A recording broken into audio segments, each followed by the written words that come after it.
those thoughts echoed by most drivers. The best facilities in the country, not hype, as we now have Kapiris and Konstantinov on the racetrack, set to do battle. Kevin, one thing's for sure and certain, Victor Bray has to be the fastest tomato farmer in the country, but he also would not be feeding the tomatoes, Castrol. No, he certainly wouldn't be. He's very, very much legendary with the 57 Chevy, and we'll see him back out here racing in a moment. Back now to the second round of Wild Bunch with Peter Kapiris all the way from Melbourne up against local lad Andrew Konstantinov. Slight handicap start to Kapiris here. He's got a good lead, but let's see whether Konstantinov can pick him up over the top.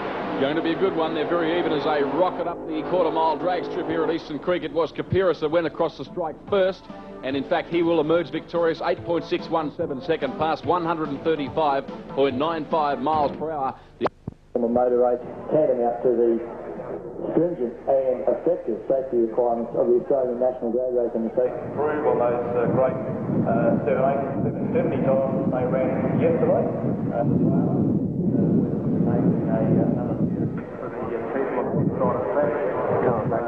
Because all the time the car's been going up in the air, it's not that. Me, Bob, like a big bad blowing Cleveland. Yep, you're right on, man. That's Benny Gatt out there.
Here at the creek next.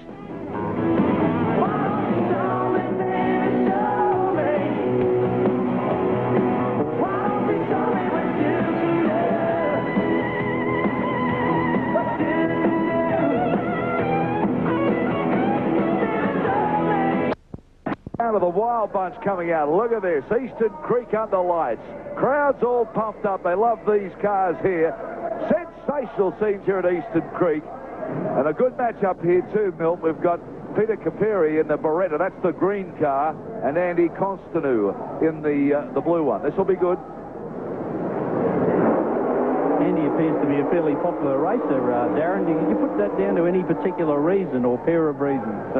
Pit crew.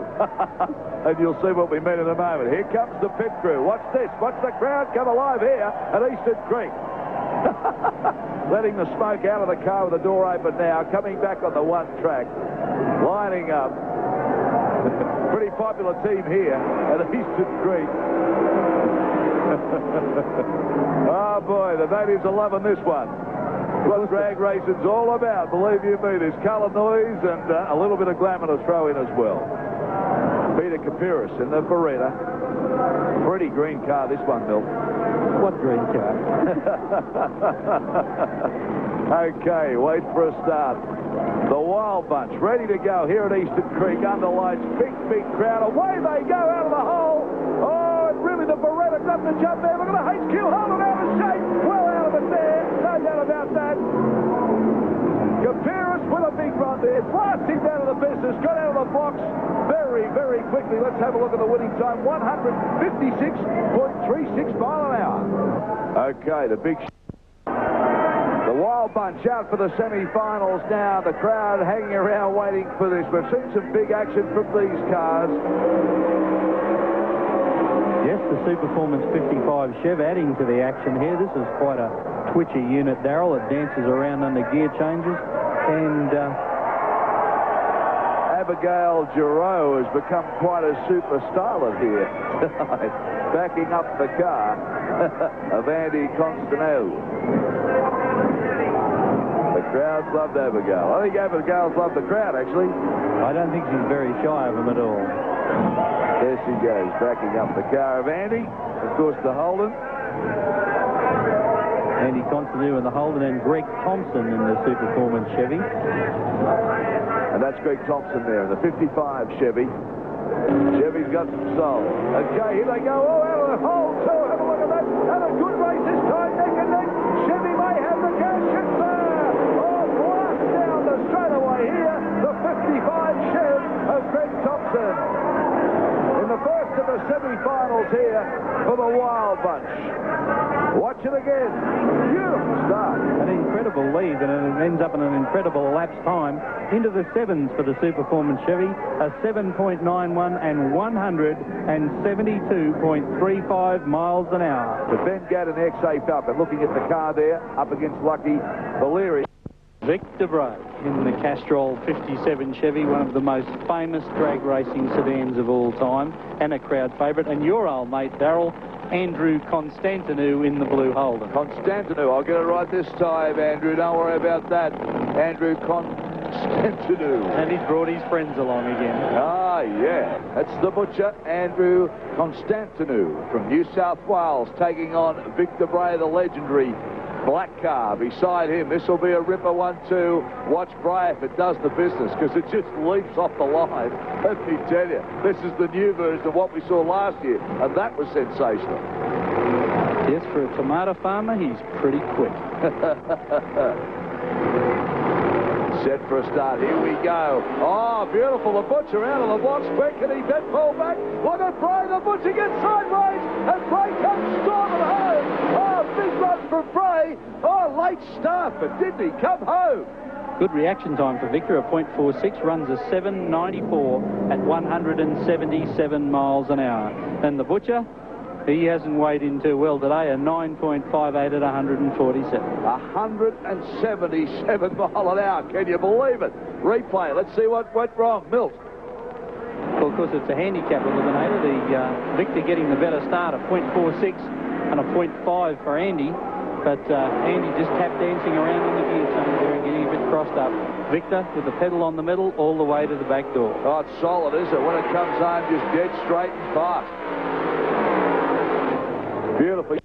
Oh, Chevy got a little sideways there as he tried to come on to Gatt, but Gatt just got away too clean. But what about those times? We're talking about 175 mile an hour.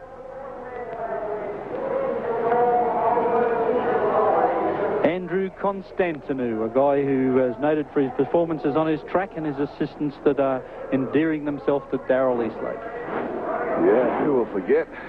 And in the other lane, Les Winter in the other big shoebox Chevy. The butcher sets it up. The blue machine lights up. Ah, look at Les Winter in the white bridge. The crowd are on my side. Chevy's got to get up tonight somewhere along the line. Ooh, there's smoke and fumes coming out. Bit of huff and puff out of the Chev when he opened up the lid. They back him up. The girls get a round of applause. So the butcher gets ready. Andrew Constantinou up against Les Winter in the white fridge. The crowd love the fridge.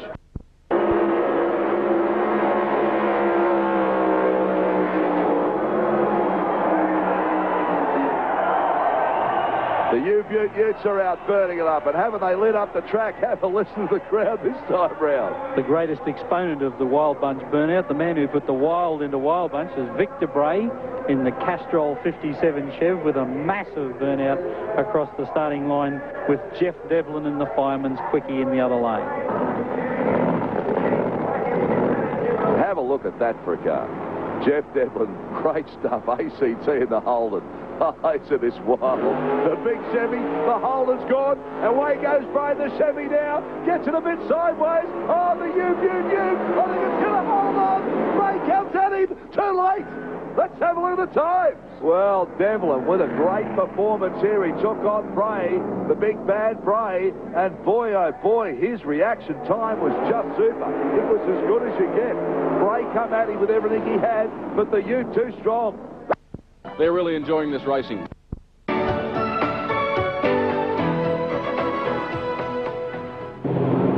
Welcome back to Eastern Creek, Sydney's Raceway. David Tapp and Kevin Prendergast looking after you with commentary duties. And Kevin, these two guys on the racetrack now really want to win. Yes, this is the consolation or semi-final of Wild Bunch. They've fought their way through 3 rounds of racing, and there's some money at stake here, so it'll be a great battle in Wild Bunch. Konstantinov, he's the man in the blue car closest to our camera on the left-hand side as that angle shows it. And on the right-hand side of the picture, it's that man, Ben Gatt. Both cars demonstrating burnout material at the moment. Very hot conditions here at Eastern Creek today. Probably getting close to the 40 degrees mark on Boxing Day. It has really been a marvellous day's racing. Congratulations once again to the organisers for turning on a truly professional and slick show. Away they go now. Konstantinov got a very good start. Ben Gatt a little bit all over the place. In fact, Ben Gatt has a major problem, and this one is all over Red Rover, as they say in the classics. Konstantinov absolutely blasts away. Ben Gatt, in contrast, is just crawling to the finish line. Konstantinov waiting for his time to... Over the 792 pass. Now we move along to the next event. Stephen Jack representing Queensland. It's his debut in State of Origin racing today, and obviously his opponent on this occasion is Constantinou. Yes, for the second round of racing, and this is the first race in the second round, the state swap lanes. So you'll now see the Queenslanders in the left-hand lane of your screen, and that of course is the Snap-on Tools lane, and in the right-hand lane the New South Wales cars. Now again, this is a fairly even matchup. Both of these cars normally would run double B gas and superstock, both powered by small block Chev engines. Andrew Constantinou be looking to improve on his performance from the first round. Got a funny sort of a start. Both front wheels were well and truly up off the ground, but it's going to be Constantinou. He's really rocketing towards the top end. The crowd are on their feet here, but Stephen Jack flashed home and got an outstanding finish towards the top end, a 169.17, almost identical. Unfortunately, Andrew Constantinou, the best ever, 0.54 seconds over the losing ET of Victor Bray. Constantinou now doing a burnout as the light starts to diminish here at Eastern Creek. Pitch is looking just a shade darker now, up against Baxter, who has performed very well here today. Of course, the guys, fortunately, the sun is setting behind them, so it's much easier than. It's very difficult sometimes with the sun setting and looking into the light, but unfortunately, that's the cameraman's problem today, and the racers have got all the advantage. It certainly is. There he is, Jack, Stephen Jack, getting set to do battle. This is his first time in State of Origin racing. Away they go now, Constantinou and also Jack. It looks as though Jack's got a couple of metres buffer. Gee, Jack was taily there as he approached the... And Andrew Constantinou in his double B gas Holden. I noticed Constantinou there is running without the front bodywork. He's had quite a deal of trouble this weekend. Did a huge wheel stand during qualifying and bent the front chassis work. And they had an all-night job to rebuild the front of the car and put a set of wheelie bars under the back. And then in qualifying this morning, did a practice pass, came back into the pits and had a minor accident with the side of a garage and broke the fiberglass front bodywork off the car. So he's running here this afternoon without any front bodywork. It's going to be like pushing a house through the air. Yes, and Joe Polito, of course, very swoopy car, Pro Stock Eliminator, the carburetted... the equivalent, I guess, for drag racing of touring cars. This should be a very interesting match race. There is a new combination in the Eastern Creek Performance Monaro, and as David's already said, they've had a heck of a weekend. I'd really say that they haven't put down a full pass to date, and I would expect Polito should be able to handle this one fairly easily. Very swoopy car. Polito used to the Pro Start heads up leave, and there he once again proves it. Just drives away off the start line. Obviously another trouble pass for Constantinou as Polito drives through the top end and takes the win. For your company, wherever you're watching right around the country, and welcome to Sydney's Eastern Creek Raceway for the first meeting of the brand new summer season of drag racing. And it's a very important one too, featuring the second State of Origin clash for Wild Bunch cars. And I can't remember being this excited about an event for a very, very long time. Kevin Prendergast will be doing the co-commentary duties right throughout the season once again, and it's a very good afternoon to you. How are you, Kevin? I'm very well, thank you, David. It's great to be back drag racing at Eastern Creek. And of course, this event very, very important, not only in terms of drag racing, but there's a fair bit of state pride at stake here today as well. There certainly is. Let's just, for the benefit of our viewers that are not aware of the fact, go back to Willowbank Raceway a few weeks ago. The first encounter between New South Wales and Queensland featured a very solid win to the Queenslanders. Yes, that's correct. The Queenslanders won the first encounter 11-4, and it's up to New South Wales to try and claw back from that rather deficit situation, and I look forward to some great racing today, as in fact we see the both teams being paraded on the track now. And looking at the landing start for the Queenslanders, who, remembering, won the first round at Willowbank 11 points to 4, and they're looking as though they're going to go on with that very good form. Now Andrew Constantinou, representing New South Wales, will take on a Queenslander that is very popular, to say the very least, Kev. Yes, Dave Baxter in the Falcon. Dave, one of the original Wild Bunch cars in Australia, but as we look at Andrew Constantinou, one of the more popular cars here in New South Wales. In fact, sponsored by Eastern Creek Performance, and as you can see by that burnout, a very, very popular car. Coming out of the mist on the other side, that's Dave Baxter. Dave Baxter driving an XE Falcon sedan. This is powered by a 500 cubic inch Chrysler Hemi engine. It's an aluminium version, so it's the real racing version. He's been very, very successful. The car hasn't been the fastest in the country, but in Dial Your Own Wild Bunch racing, that really doesn't matter. It certainly doesn't. Constantinou waving the blue flag of New South Wales, sponsored by many people, including Lynx Engineering, also long-time supporters of drag racing. And Constantinou in the past has achieved a great deal of publicity as a result of employing a rather attractive promotional lady who's not here today. Okay, Constantinou and Baxter on the right-hand side. That's Baxter. And we're set for a start now. Constantinou got the jump. Obviously a handicap start. Now, can Baxter peg him back? It's not looking like it at the moment. And Constantinou is absolutely flying away. And the very big crowd here at Eastern Creek have certainly enjoyed. And a fabulous meeting it is. Ben Gatt and Brian Edwards set here to do battle in qualifying for Super Modified. Now, obviously, Kevin, Brian Edwards is the new driver of this car, formerly driven by Constantinou. Yes, Brian Edwards was always the engine man, and Eastern Creek Performance, the sponsor of the car, is in fact his own workshop, but Brian's now taken over the whole operation and will campaign the car himself. This is a double B gas car, normally runs in super stock eliminator, powered by a Rodec or aluminium Chev engine with a mechanical supercharger on it. Again, Ben Gatt is the same type of car. Both of these cars running in the double B gas category. Any of the classes that have a double letter before them, in this case it's double B with a /G, the double B means that the car is supercharged. In this case it's a mechanical supercharger, and the G stands for the gas, which is the class. These cars today running in Super Mod, which is a heads-up 7.9 index racing. They both get an even start, and the name of the game is to race as close as you can to that 7.9 time, and at the same time beat your opponent to the other end. And Ford fans love Ben Gatt. That's him on the right-hand side of your screen. Set to debut a brand new car later in the month of May.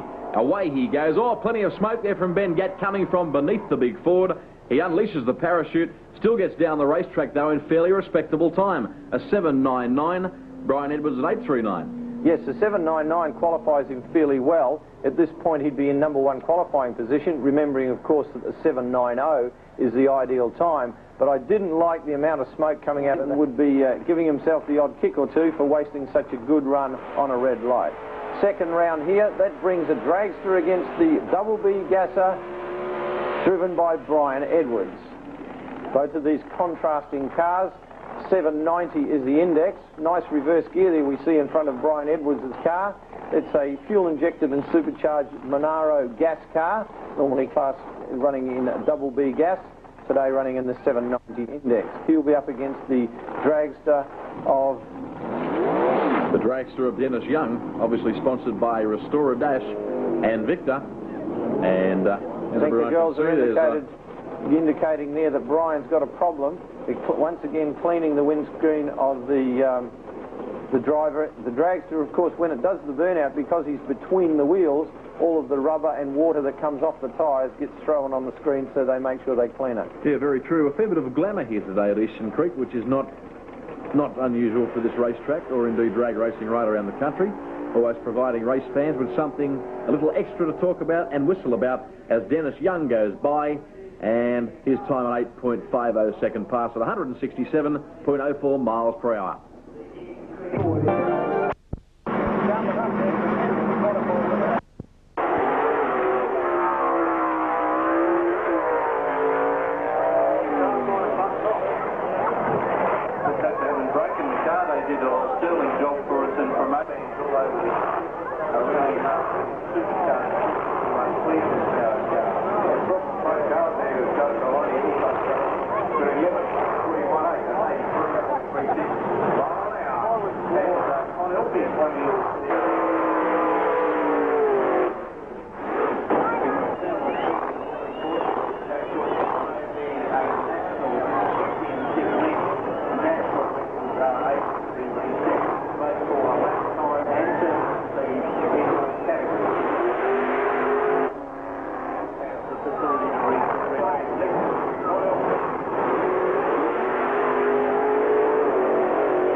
Was for that big slob to show her some respect. Well, at least that's what I thought. I have a history.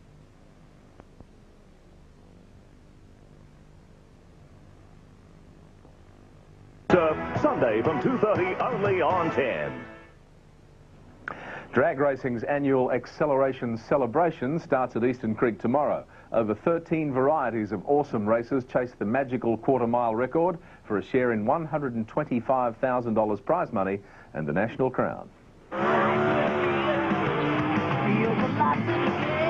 Over 250 speed machines, super street cars, that wicked wild bunch, and unforgiving top fuelers. Targeting new quarter-mile records, it's mayhem. Short, sharp, and straight to the point. That's what this game is all about. Let's go. Dean Sweeney's stoked with 11 seconds. Speed in excess of 118 miles or 170 kilometres an hour. Jim Reed won't settle for anything half under that. But then, this is no ordinary dragster. It's a 5,000 horsepower top-class fueler, the Formula One. It's a hell of a buzz, you know, really a hell of a buzz. For the first, you're covering the first 60 feet in under 0.9 of a second from a standing start. And, you know, at half track, you're doing better than 250 mile an hour. This 27-year veteran of speed has already stitched up this year's national title, his 13th. An awesome 5.26 second record at Queensland. Now he's set on 5. It might be exhilarating, it's also incredibly expensive. Over a quarter mile, one of these guzzles 50 litres of fuel. That's $900 worth. And tyres need replacing every 5 kilometres. That's another 1,000. That's just basic maintenance. You can't take any risks. As you know, these things can bite you. They can cost you a lot of money if they explode. So what you do after each run, you actually take the car apart, the motor that is, remove the pistons and rods, the cylinder heads, and you check the bearings and reassemble it and go out again, and you know everything's safe. It's the best money can buy and a brilliant crew can build. An American-designed clutch and fuel injection system imported in June pushed the mechanic's bill above $150,000. It even makes top international races tremble. I think they're out of control, personally. No, they're awesomely fast. That's really power. I'll tell you, it's amazing. And he just blipped the throttle and we fell off the stand then. I mean, it frightened shit out of me, to tell you the truth, because I thought it was going to fire off into the garage. Every year, they seem to get a little faster and a little braver in pursuit of that eternally elusive quarter-mile barrier. If it frightened Wayne, it had to be quick. Plenty of action and...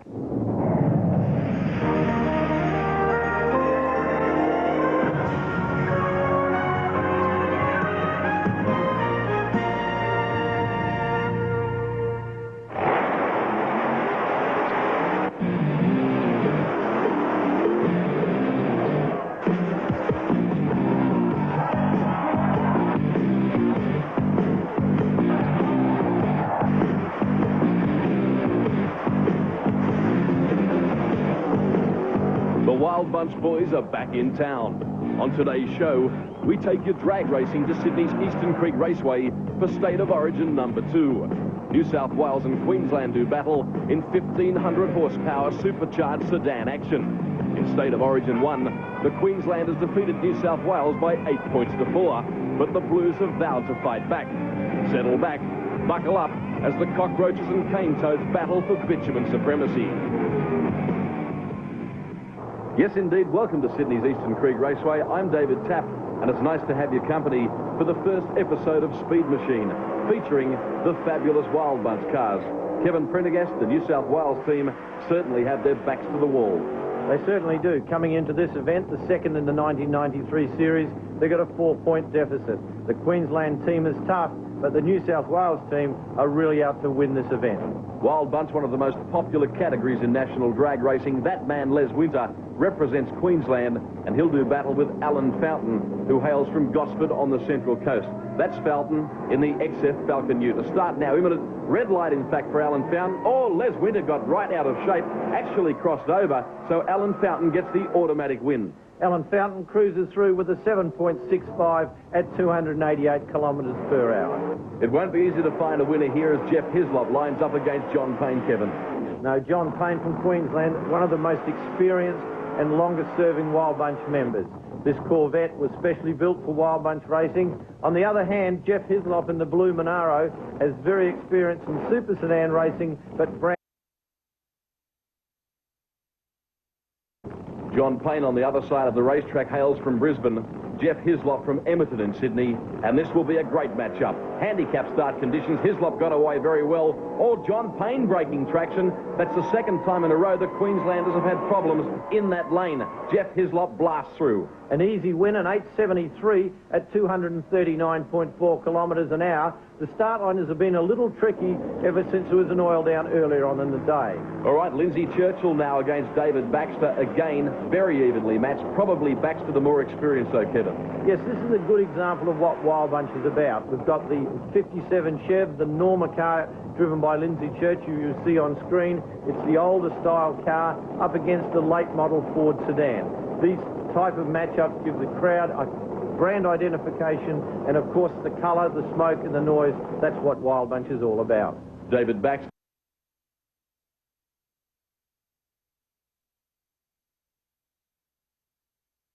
Baxter get traction. Yes, he can. He's a little skatey on the racetrack. And again, New South Wales are going to score an easy victory.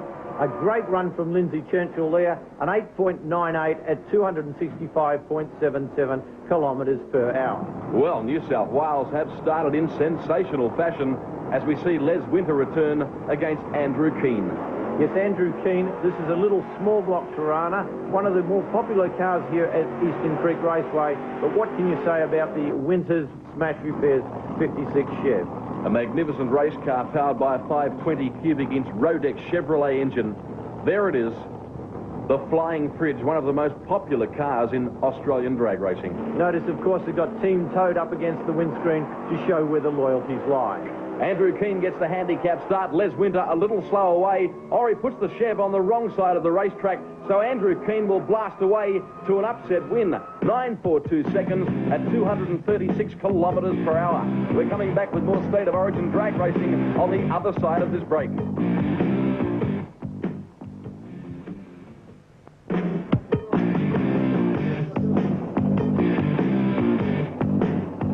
Lots of colour here at Eastern Creek. Welcome back as the State of Origin drag racing clash continues. Lindsay Churchill returns to the drag strip, as indeed does John Payne, Kevin. Well, the Queensland team are really up against it now. New South Wales is clawing its way back, and it's due in part to Lindsay Churchill we now see on screen. Churchill, a good win in the first round. John Payne had trouble, but he's a fierce competitor, and I think he'll fight back on this run. It's significant to note for those watching at home that in this, the second round, the teams have now swapped to opposite sides of the racetrack. So now the New South Wales team, Kevin, need to contend with that lane that appears to be a little slippery. Well, now that the racing's progressing on, there's some heat in the day, I think you'll find that the lanes will both improve. So we should get some fairly even and very consistent performances from both teams. Lindsay Churchill, the New South Welshman, will get the benefit of a handicap start in the 57 Chevrolet.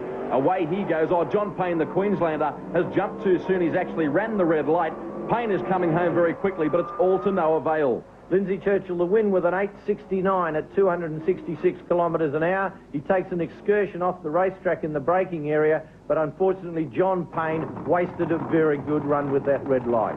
Gee, Lindsay Churchill in the 57 Chev is really in good form. So's that man, Jeff Hislop, as he returns to the drag strip to do battle against Simon Farrell.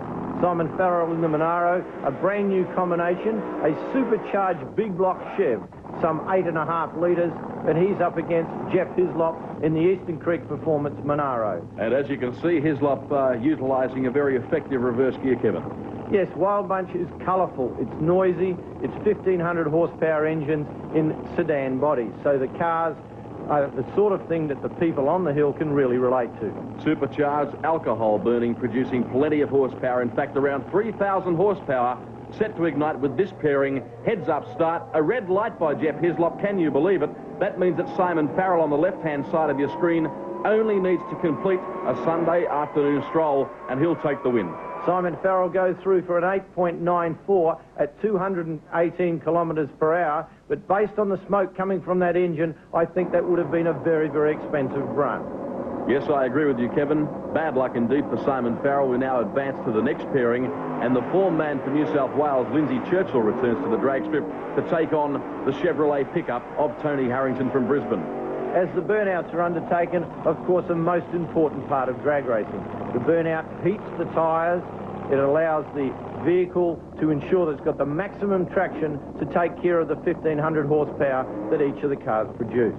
Both of these race cars, powered by 8.5 litre supercharged Chevrolet engines, should be a great pairing.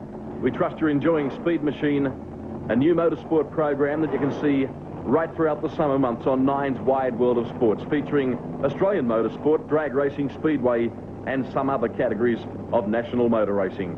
So now Harrington and Lindsay Churchill line up side by side. Should be a great match. A staging duel going on here. Heads up start. They jump away simultaneously. Churchill and Harrington both got great starts. Superb reaction time. They're running side by side across the quarter, but Lindsay Churchill gets there. A great win at 8.83, 214 kilometres per hour. 3 wins out of 3 races for Lindsay Churchill, and that puts the New South Wales team in a winning position. Oh yeah, New South Wales certainly on a roll here at Eastern Creek Raceway. Hope you're enjoying the action wherever you're watching around the country. Jeff Devlin now from Canberra in the Fireman's Quickie. Ute will take on David Baxter from Ipswich. Both of these very, very experienced Wild Bunch racers. Jeff Devlin, of course, has been campaigning the Fireman's Quickie for some time, and David Baxter, in fact, one of the originators of Wild Bunch racing in Australia. This XE Falcon is powered by a 9-litre Keith Black racing engine. And that man on screen, Jeff Devlin, driving the EH Ute, powered by a 454 cubic inch Chevrolet engine. He got the handicap start. Oh, you wouldn't believe it, Kevin Baxter has red lighted, so Jeff Devlin just needs to get to the other end safely, and he'll take another New South Wales win. 9.17 seconds at 247 kilometres per hour. We're coming back with a whole lot more, including the finals from Eastern Creek shortly.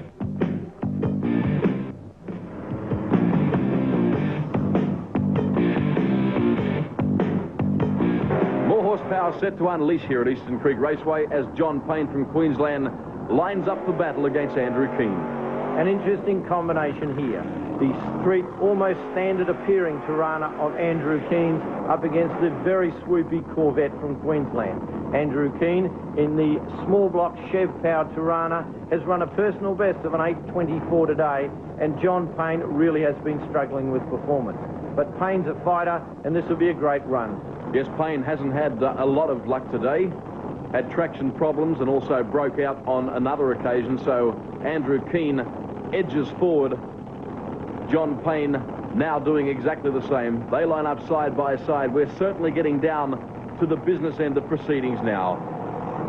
Andrew Keane gets the handicap start. Green light on for him. A good lead, good reaction time. John Payne, by the same token, got away very smartly. Keane's in front. Here comes Payne winding up the horsepower, and Payne blasts across the top end. with an engine-destroying blast from Andrew Keen's losing Tirana. Oh, bad luck for the little Tirana. We move along now, Kevin, to the most important pairing of the afternoon by a long, long way. It's Hislop for New South Wales against John Mole from Queensland. Now, if Queensland happen to win this run, they will tie up the point score with 1 pass remaining. Yes, the New South Wales team really have had a magnificent performance. Hislop has the advantage here. He certainly does. They have recovered that 4-point deficit. The New South Wales team are 1 up and there's 2 races to run. So a lot of pressure here on the Queenslander John Mole. Has got the state of Queensland on his shoulders. He gets the handicap start. Can Hislop claw his way back? It's John Mole in front as they run up the quarter mile. Burning bitumen. John Mole gets there. Hislop couldn't stop him. An 8.73 at 234 kilometres an hour. It's all tied up with 1 pass remaining. Well, it certainly has been an interesting day's racing, and it's great to see that the final run of the day will be between the 2 team captains.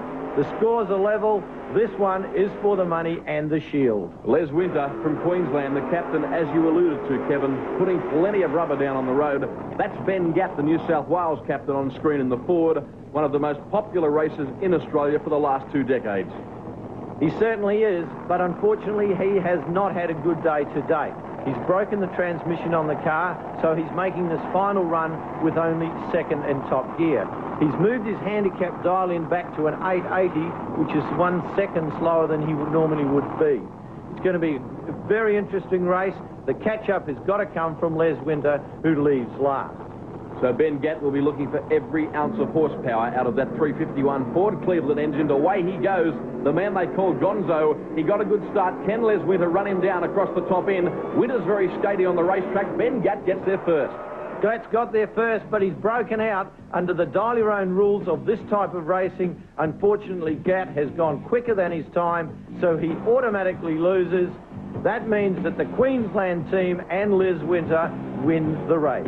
Well, a remarkable turnaround. New South Wales on top all day, but Queensland have won the series. We trust you've enjoyed the action from Eastern Creek. Until next time on Wired World of Sports, take care and drive safely.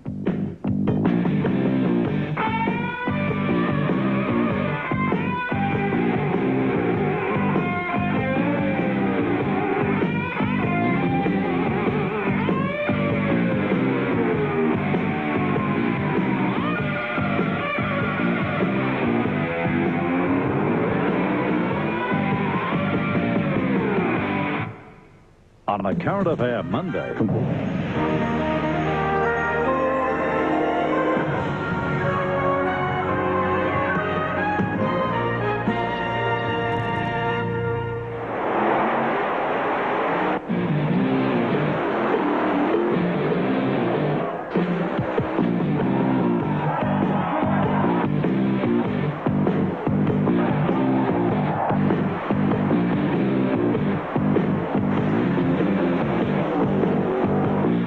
Coming up on Speed Machine, highlights from the recent Victorian Drag Racing Championship at Melbourne's Calder Park.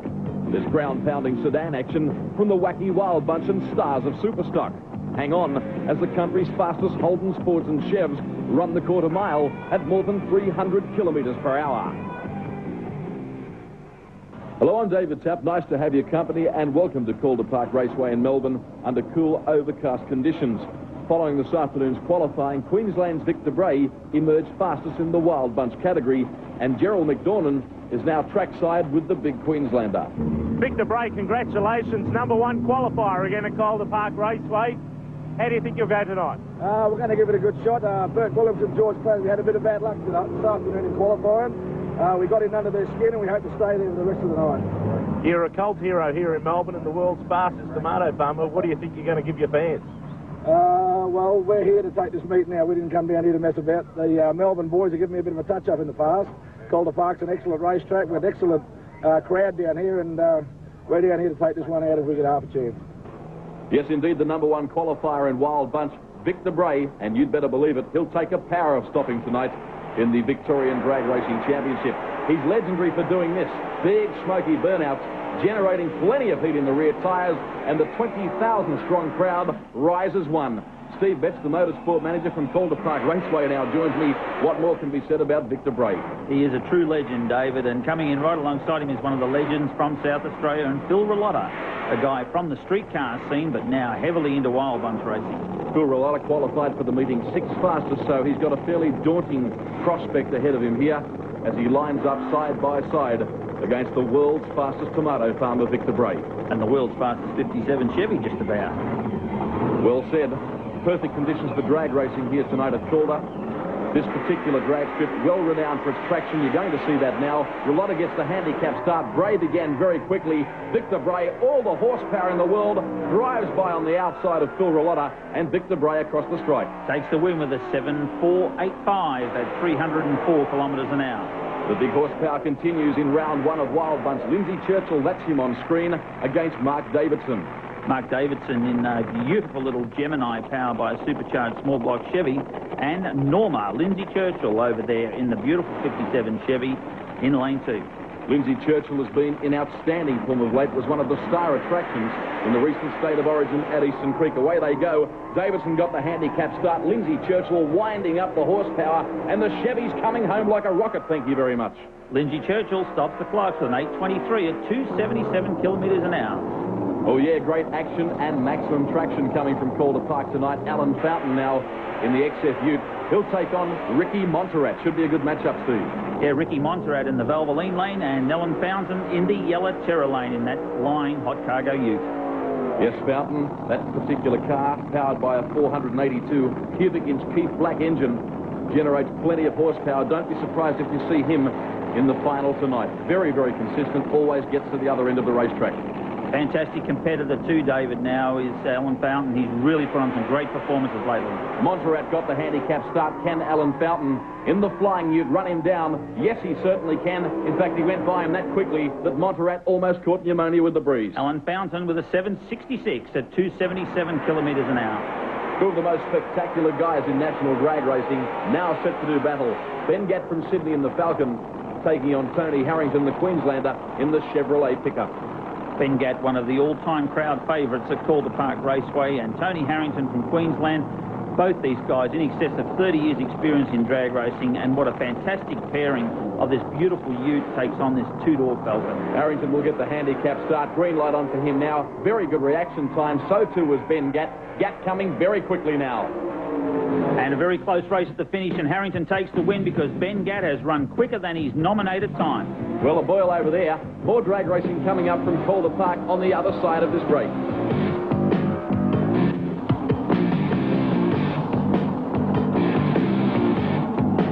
Welcome back to Calder Park Raceway for the Victorian Drag Racing Championships. We now move into round one for the mighty Superstock category.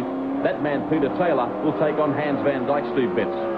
Superstock category in drag racing, David, catering from everything from a carburetted small block Chevy powered car to a supercharged door slammer, as we've seen already in Wild Bunch. Hans Van Dyke in the Holden Commodore will take on that vehicle, the Holden Monaro of Peter Taylor. Taylor will have a fairly substantial handicap start. Hans Van Dyke's reaction time will need to be out of this world. It wasn't all that flash, let me tell you. Peter Taylor got a great start. He's going to drive away, Steve Betts. Yeah, Peter Taylor goes through and takes the win nice and easy at 10.66 at 203 kilometres an hour with a very off-song Hans Van Dyke engine. Yes, a big surprise there. Hans Van Dyke, one of the most respected drag racers in the country. Still on round one of Superstock, the second pairing now. And just look at that Nissan 300 ZX of Peter Samet. Yeah, proudly sponsored by Nissan Genuine Parts. Peter and John Samet, ultra-tough competitors in Superstock and probably one of the finest cars in Australia. And Brendan Moore, of course, out there going to make a real race of it at this time in this first round of Superstock. That Nissan on the cutting edge of top technology, twin turbo, the winner of the Australian Drag Racing Championship at this venue in February. Great performance levels. Let's go racing, boys. Brendan Moore and Peter Samet simultaneously. Peter Samet blasting away across the quarter mile here at Calder Park. A great performance. 8.37 for Peter Samet at 237 kilometres an hour for the win.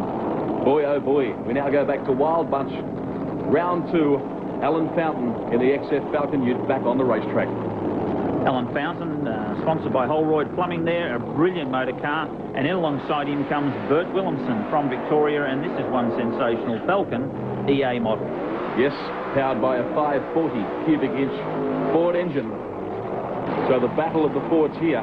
Bert Williamson has been in pretty good form in recent weeks. Yes, a very tough competitor and a guy who's been around the sport a fair amount of time and put a lot of effort into this new car, and this is really full-on racing between these two Ford products. So, the Falcon Ute of Alan Fountain from Gosford on the Central Coast on the right-hand side of your screen. He gets a great start. Can Williamson do anything about the horsepower and the class of Alan Fountain? He certainly can't.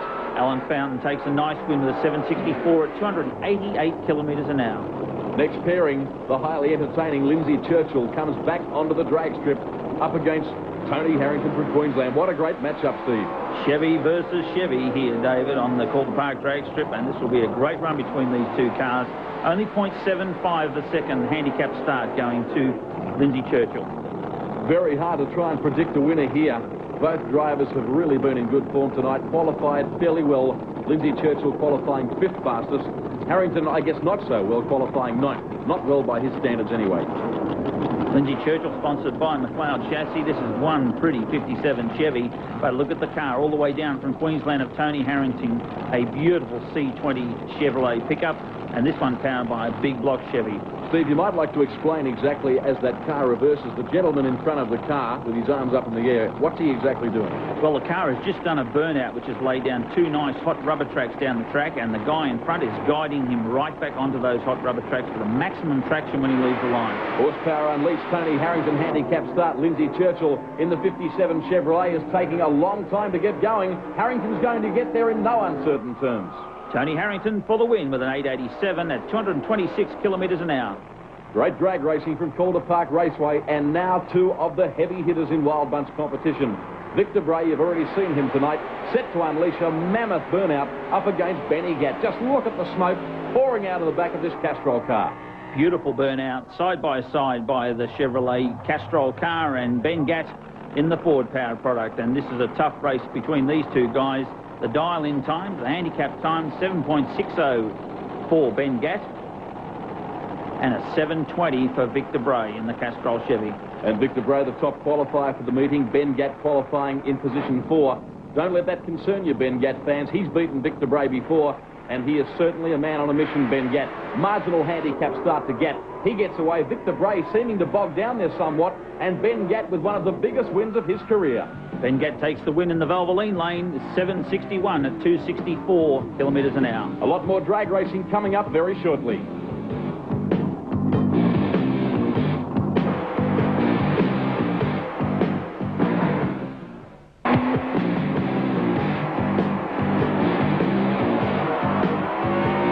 Atmosphere at Calder Park Raceway really starting to build now. Welcome back. Hope you're enjoying it wherever you're watching right around Australia. Now the final for Superstock. The Chevy Camaro of Les Heinz set to take on the battler, Peter Taylor.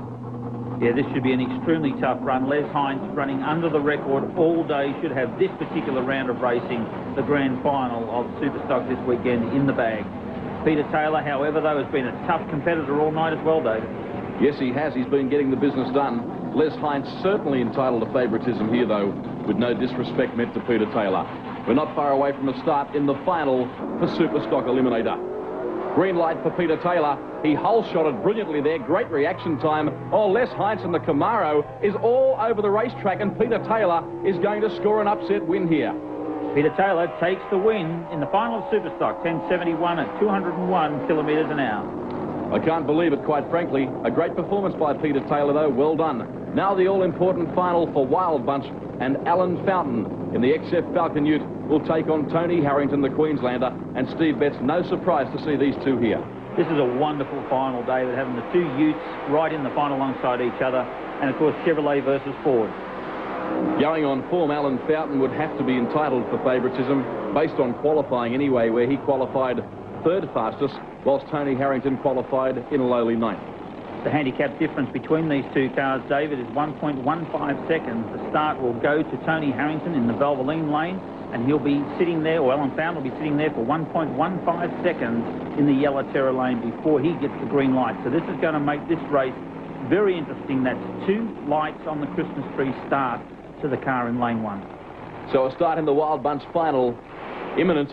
Queensland's Tony Harrington effecting a practice start there, checking the traction underneath the race car. Alan Fountain in the hot cargo XF Falcon Ute, set to do battle. Buckle up your seatbelts, Australia. A start is very close. Green light on now. Harrington jumped away very quickly. So too did Alan Fountain. Can he run him down inside the quarter-mile distance? Harrington's there. Oh, Fountain flew right at the end of the quarter, but it's Tony Harrington emerging victorious. Congratulations, Tony Harrington. First up win at your first appearance at Calder Park. Yeah, thanks very much. We had a great time. It's a long trip to come down, but we were told the track was good, and it was excellent. The crowd just responded absolutely fantastically. We had a good time. It's a tough deal trying to win one of these Wild Bunch races, but obviously with a crowd of 30,000 people, it spurs you on. It certainly does. When you hear that crowd cheering behind you, it's excellent. And there's a lot of tough races out there, and Alan, the final, he did a great job. He was right there. I didn't know who'd won until they told us. Yes, Gerald McDornan there talking with an understandably delighted Tony Harrington, the victor in the Wild Bunch category here at the Victorian Drag Racing Championships. Until next time on Speed Machine, take care.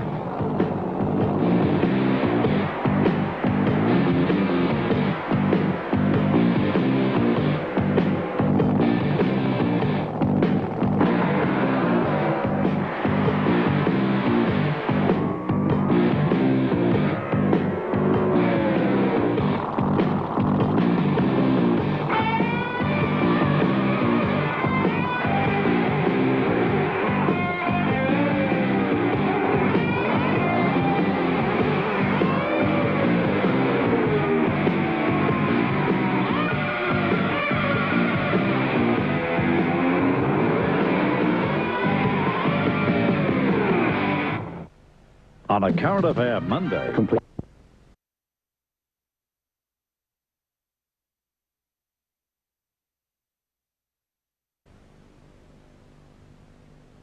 told her 1,000 times. You told her. And tonight she heard you.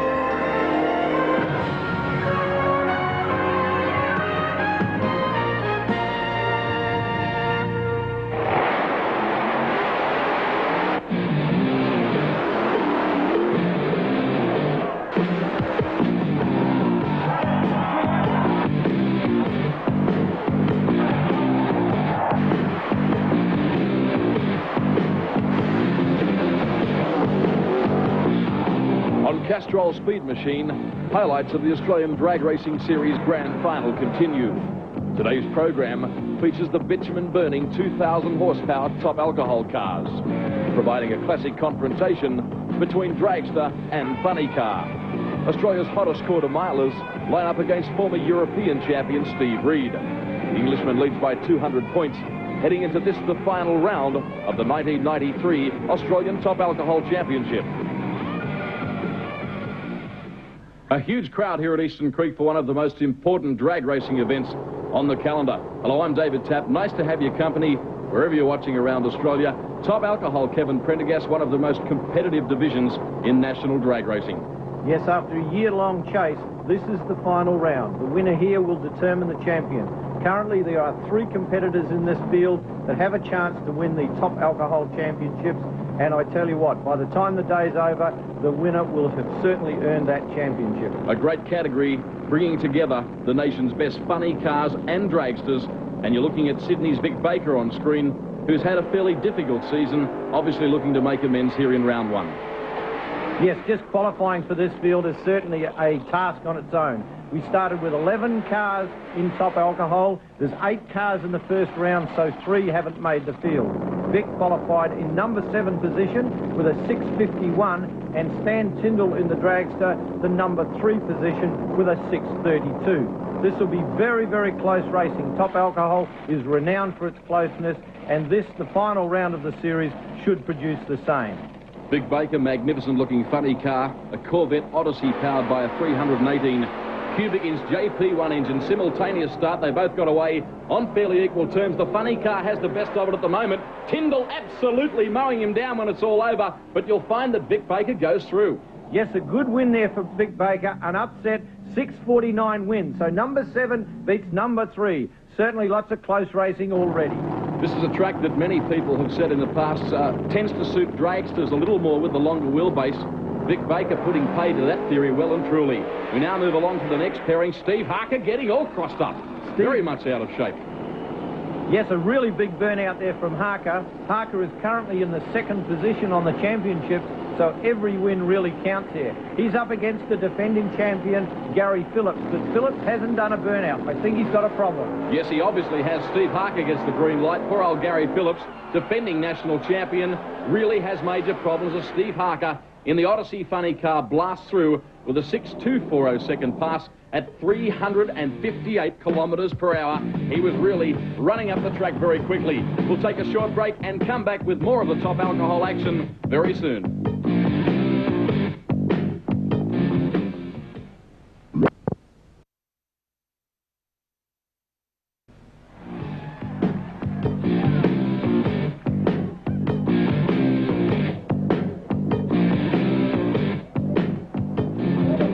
Lots of glamour and excitement here at Eastern Creek Raceway as the action in Top Alcohol continues.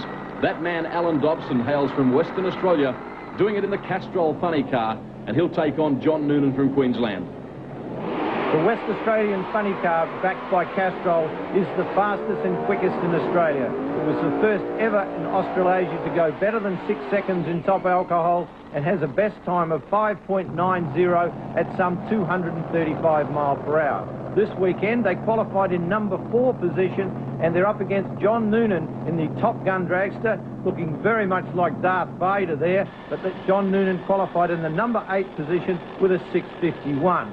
The Dobson Gower funny car back on screen now really has had the horsepower and should be able to fairly easily dispose of John Noonan. But as we know in dragster, anything can happen on the track. Yes, heads-up start condition here. In other words, simultaneous green light for both competitors. Funny car against dragster. A great start. Terrific reaction time by Alan Dobson. And look at the funny car, will you? Absolutely flying away with this one. And poor old John Noonan just couldn't keep up. Dobson across the strike with an impressive 6.16 seconds. Yes, that's a great run for Dobson. That's his best for the weekend, and that just shows you the horsepower. He literally drove around the outside of the dragster to take the win. Now, we don't want our viewers at home to be confused by this scenario. Steve Reed from Queensland will take on Steve Reed from the United Kingdom. In the dragster, Englishman Steve Reed, currently points leader in the Australian Top Alcohol Championships. He has to win this round. Steve Harker in the second position has already gone through into the semi-finals. But the most remarkable event at this race has been the performance of this funny car on screen. On Saturday afternoon's qualifying, Steve Reed from Brisbane barrel rolled the car into the Armco and crashed it. They worked all night, and they're back here on the start line with a completely rebuilt funny car. You can see the tape and all the patching that they've done to the body. It truly has been a remarkable performance to get back here for first round. Yes, I agree with you. It would be a fairy tale if the funny car could emerge victorious here. The Englishman Steve Reed, though, should be a little too hungry. Leads the championship. He's got a lot resting on the result here. Green lights for both of them. Away they go. Gee, Steve Reed on the right-hand side got a fairly good start, but the dragster has too much class across the top end, unleashes the parachutes, and the UK driver takes the win with a 6.16 second pass. Interesting, as he went through the lights there, the blower belt came off the car. He was really lucky there. The engine obviously stopped, but he had already gone through the lights, and it made no difference. Now the Queenslander, Steve Harker, returns in the Daytona funny car. That's him on screen, a big smoky burnout. So too, a big burnout from that driver, Vic Baker from Sydney. Now, Kevin, Steve Harker, the Queenslander, has a lot resting on this one, and of course that car is a fairly new one. He debuted it at the start of this year, and it's substantially lighter to the previous car. Yes, it certainly is. The performances have shown with it. They've run a best of a 6.20 this weekend. Now, it's an interesting at this point in the semi-finals. 3 of the people that are leading the championships are in the semis. So whoever goes out now will really start to determine the winner of the whole series. Very true. That lady backing the driver into his starting position, doing an important job making sure he reverses back into the warm tyre tracks laid down in his burnout just a couple of seconds prior. All important to maximise traction when you unleash the big horsepower. These cars producing about 2,000 horsepower each, and you need plenty of traction. Green lights, we wait for them now. It's Vic Baker and Steve Harker, the 2 funny cars. Steve Harker, the Queenslander, is too classy, I'm afraid. Vic Baker shuts down half track, and Harker goes through. A great 6.21 at 360 kilometres an hour put Steve Harker into the final of Top Alcohol Eliminator. We'll be back soon with more racing on the other side of this break.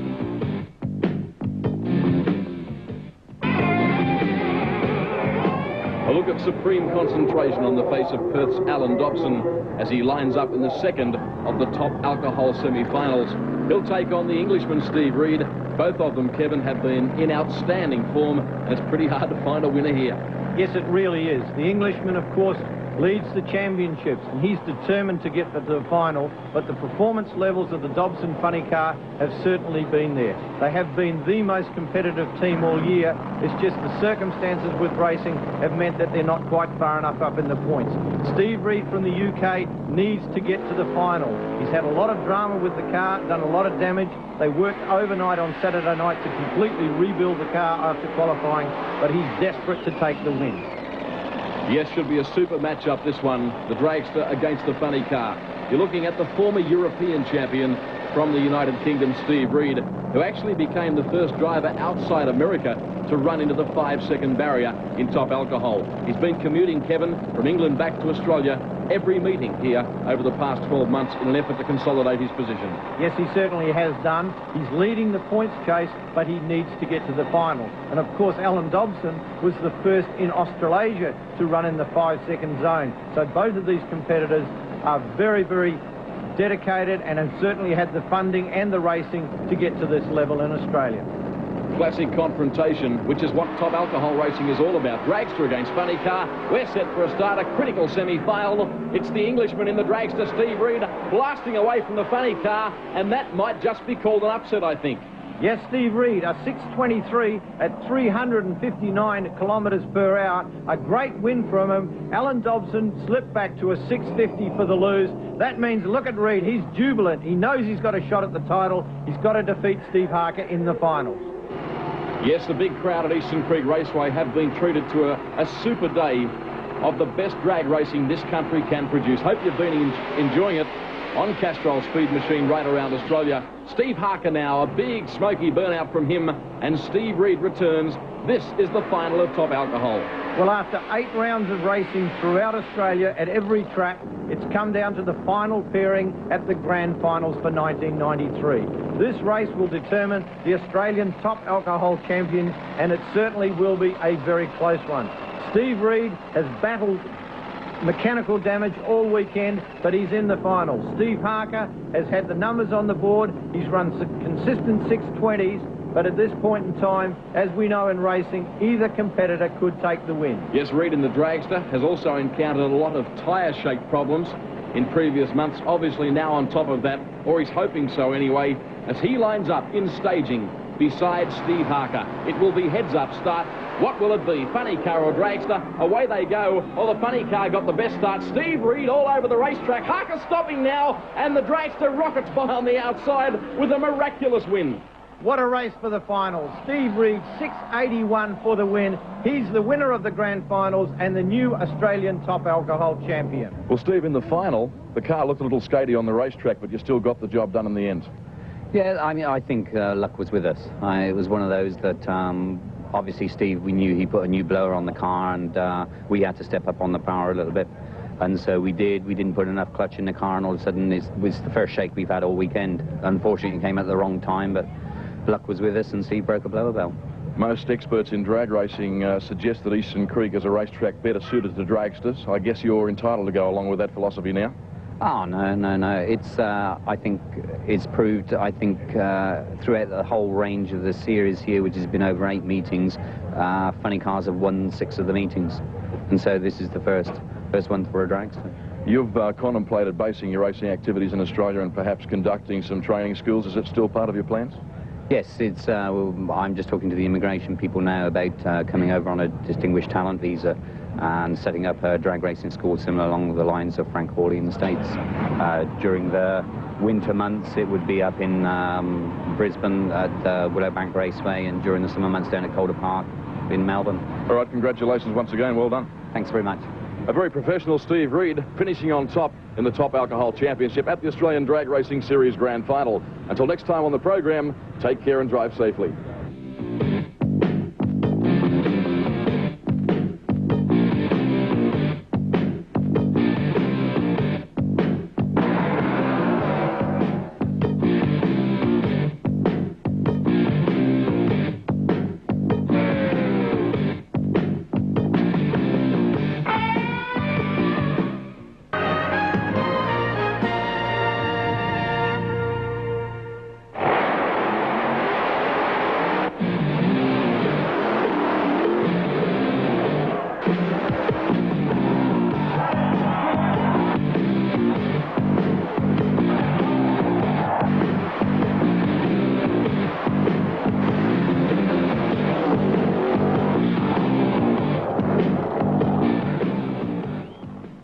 highlights of the Australian Drag Racing Series Grand Final continue from Sydney's Eastern Creek Raceway, and today the program focuses on the 1,500 horsepower Wild Bunch cars, which means the sport's entertainer, Victor Bray, once again returns. Victor, welcome back to Eastern Creek. You have become a real crowd favourite.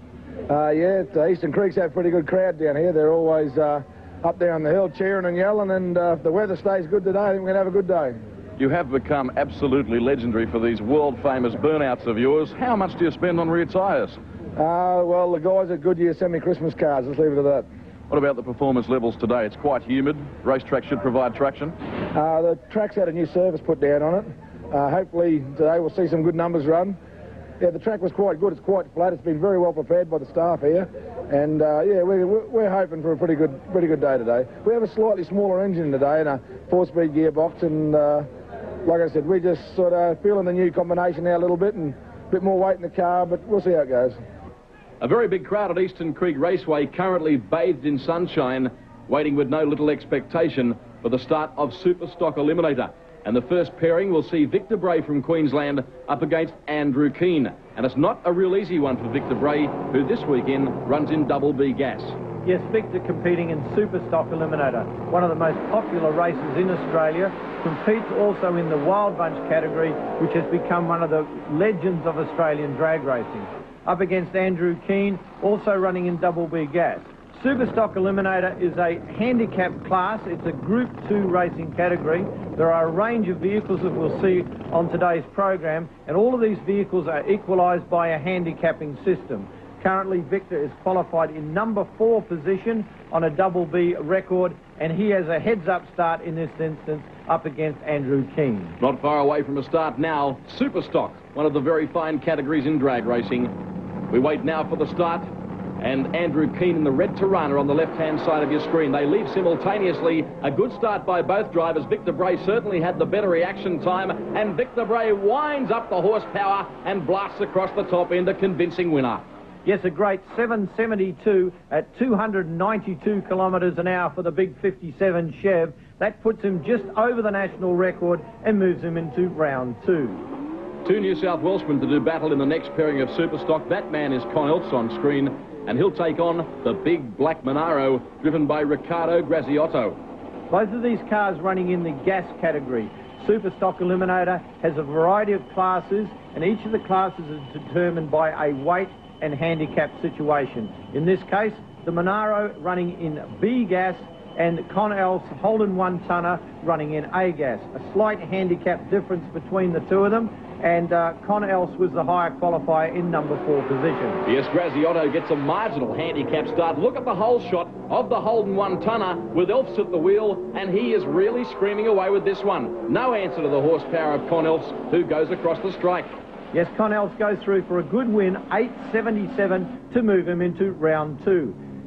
Good result by Elfs. He gave away a slight handicap start there to Graziotto, and Elf's reaction time was sensational. We now move along to Jeff Watson and Daniel Stanek.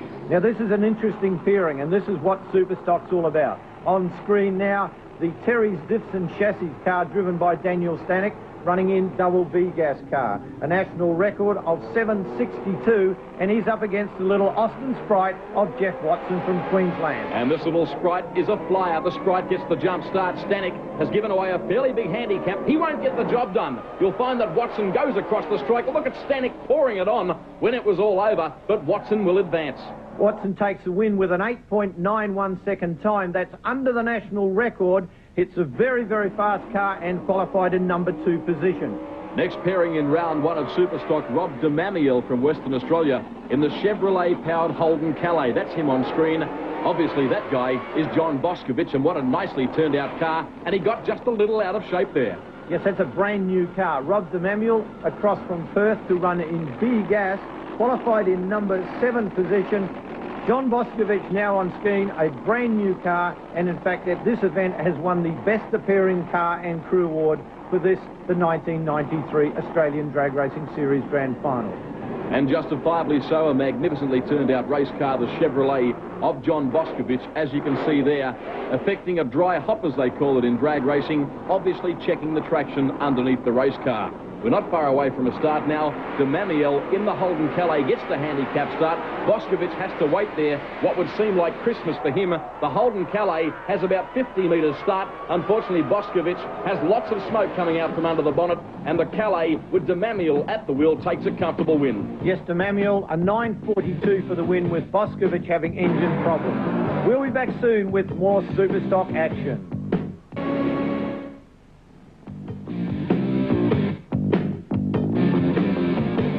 Welcome back to Eastern Creek Raceway for the Australian Drag Racing Series Grand Finals. We continue with Superstock now, and Dave Tucker in the Chevrolet Camaro on screen will take on the all-conquering Commodore of John Colmoni. John Colmoni from Sydney, running in C gas class. Dave Tucker from Queensland, running CMP. Dave Tucker qualified in the number 3 position on a time of 9.71 on a 9.70, so he's right on his national record. He'll get the handicap start. The C-Gas car record is an 8.92. We're set for a start. Watch the car on the right. That man gets the handicap conditions. Tucker getting the front wheels up off the ground was Colmoni. In fact, having a problem or two settling the vehicle down. It's going to be Tucker across the strike. Colmoni coming home very quickly now, but all to no avail as Tucker takes the win. The CMP Camaro off its qualifying pass with a 10.01 for the first round win, but that's good enough, and that's all it takes in this race. More Superstock action now, and look at this race car, the mighty Nissan 300 ZX, twin-turbo machine driven by Peter Samet from Victoria. Kevin up against James Woodward. Look at him out of shape during the burnout, but this car on screen now, one of the most technically advanced cars in the business. Yes, a very, very sophisticated vehicle, has the best equipment available, a twin-turboed, intercooled, computer-driven, a very, very sophisticated race car. Has qualified in the number 1 position in Superstock Eliminator, some 0.38 of a second under its national record. Qualifying form would indicate, despite Woodward's handicap start, that Samet should get the job done here. Woodward's in front. Here comes the Nissan 300 ZX down the outside, and Peter Samet takes a very easy one. Yes, it's a beautiful car, an easy 9.27 at 238 kilometres an hour for the win. Zamets are in a winning position, they're qualified well, and they're going to be the car to beat in Superstock Eliminator. Oh, devastating win there. David Tucker now returns against the victor of an earlier round that you saw on the program, Rob De Mamiel in the Holden Calais. Yes, Dave Tucker again, as we said, he had an easy win in the first round. The further we get into racing here, the more difficult the racing becomes. The good cars are moving up through the ladder. Rob De Mamiel against Dave Tucker. Tucker takes the handicap start. Just look at that car of Tucker's, the Camaro. You'd love to have it parked under your carport, wouldn't you? We're waiting for the start now. Tucker on the right-hand side of your screen, up against the Holden Calais of De Mamiel. Handicap conditions to Dave Tucker. I'll tell you what, the Calais has got a bunch of work to do. He's got major mechanical problems, and you'll find there that Tucker goes away for a very easy win. In fact, he won by the proverbial country mile. He's right on his national record, a 9.73 for C-modified production, national record of 9.70, so Dave Tucker right on the numbers. Yes, he advances one more spot. Now the little Sprite, the super Sprite of Jeff Watson returns up against the one-tonner of Con Elfs. Now, this one should go right down to the wire.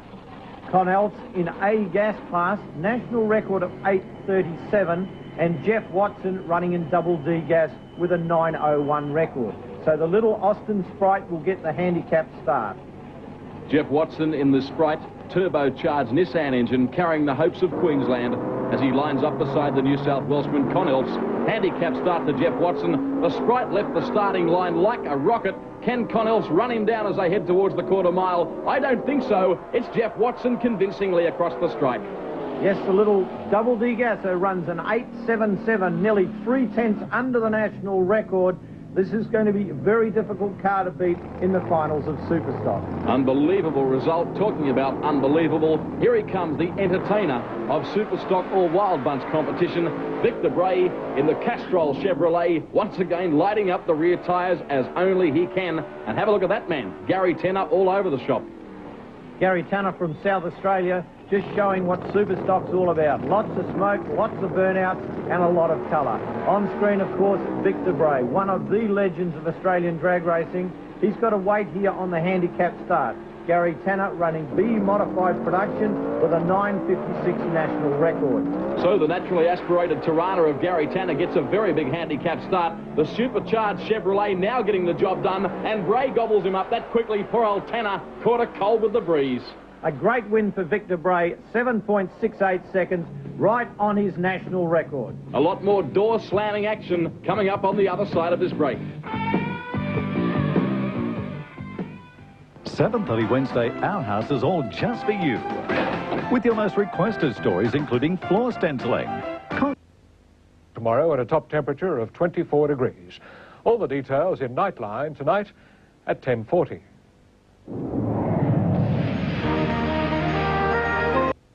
And then in the way they...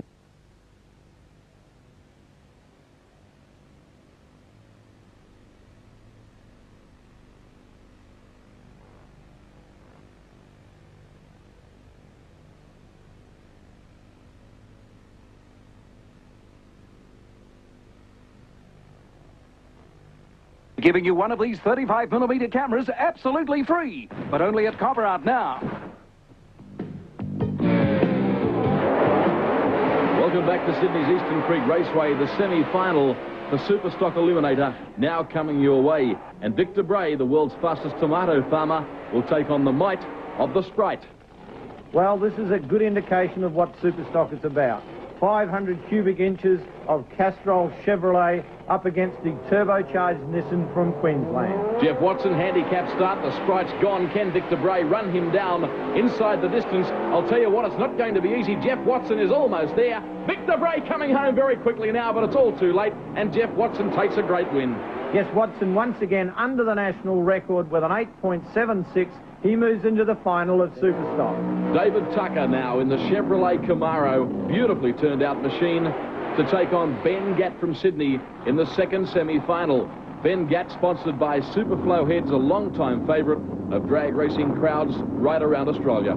Dave Tucker, the number 3 qualifier, he's made his way through the ladder. He's going to be very, very difficult. He's had the ability to run on his national record.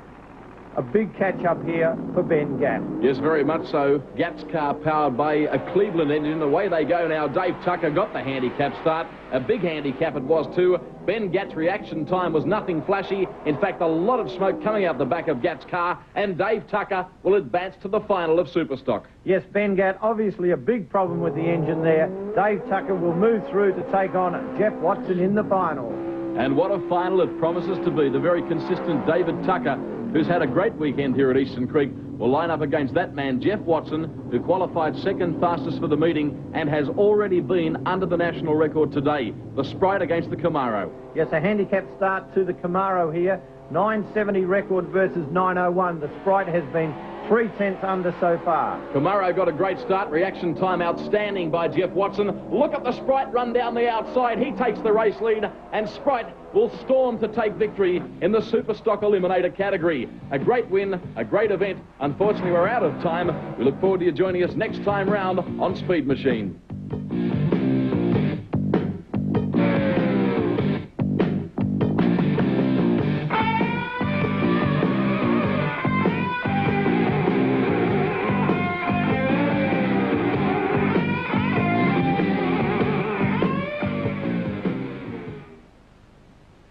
Tuesday, all new comedy in the upper...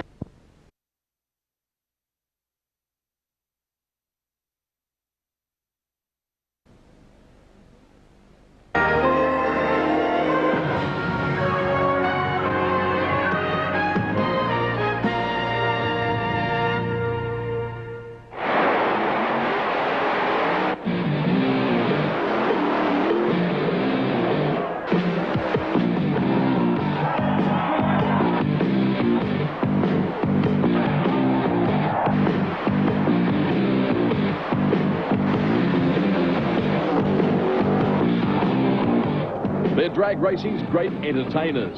A star-studded field have assembled for the biggest meeting of the year, the Australian Drag Racing Series Grand Final. Strap in with the nation's wildest T-buckets and dragsters. Australia's speed demons carving up the Eastern Creek quarter mile.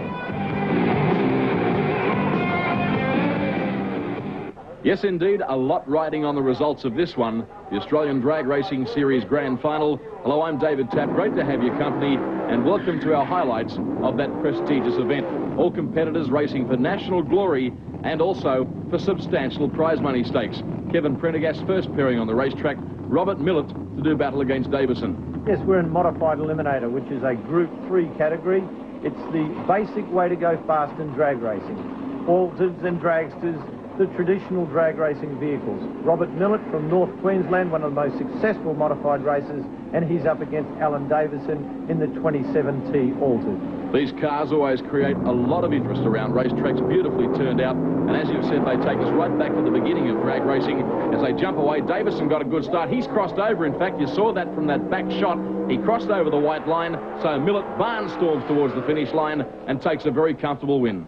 Yes, Robert Millett, a 9.05 at 231 kilometres an hour. Alan Davison crosses the centre line, so he's out of contention. Yes, Millett, I don't think would have expected it to be quite as easy. Just have a look at this beautiful race car now of Anthony Eunice. This is an A hot rod, obviously based on a street rod. As I said earlier, modified is a dial-your-own category.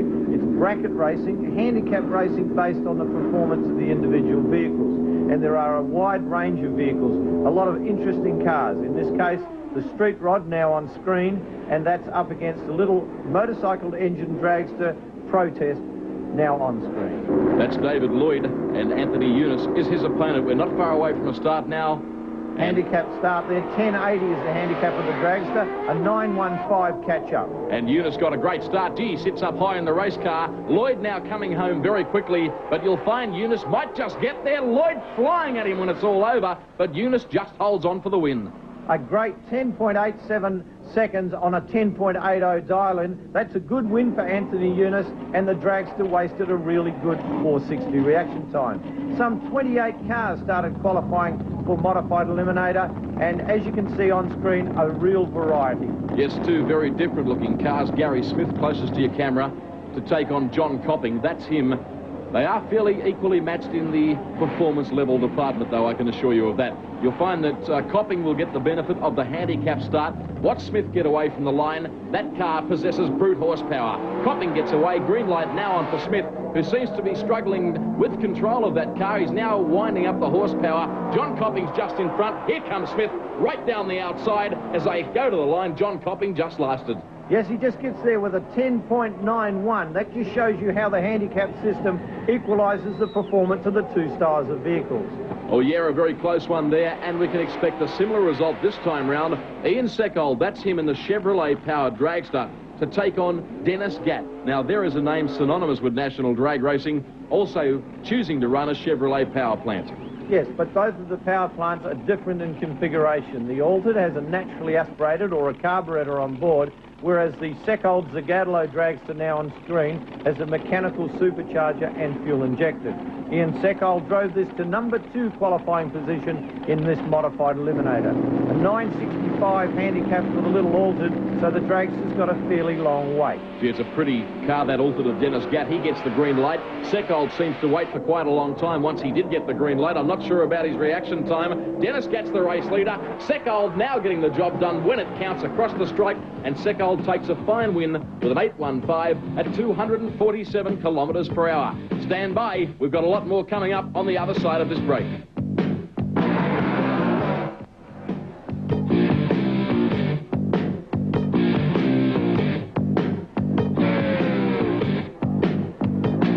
Welcome back to Australia's premier motorsport facility, Eastern Creek Raceway, for our continuation of the Australian Drag Racing Series Grand Final, where Ray Walker finds himself lining up beside Maurice Leonard.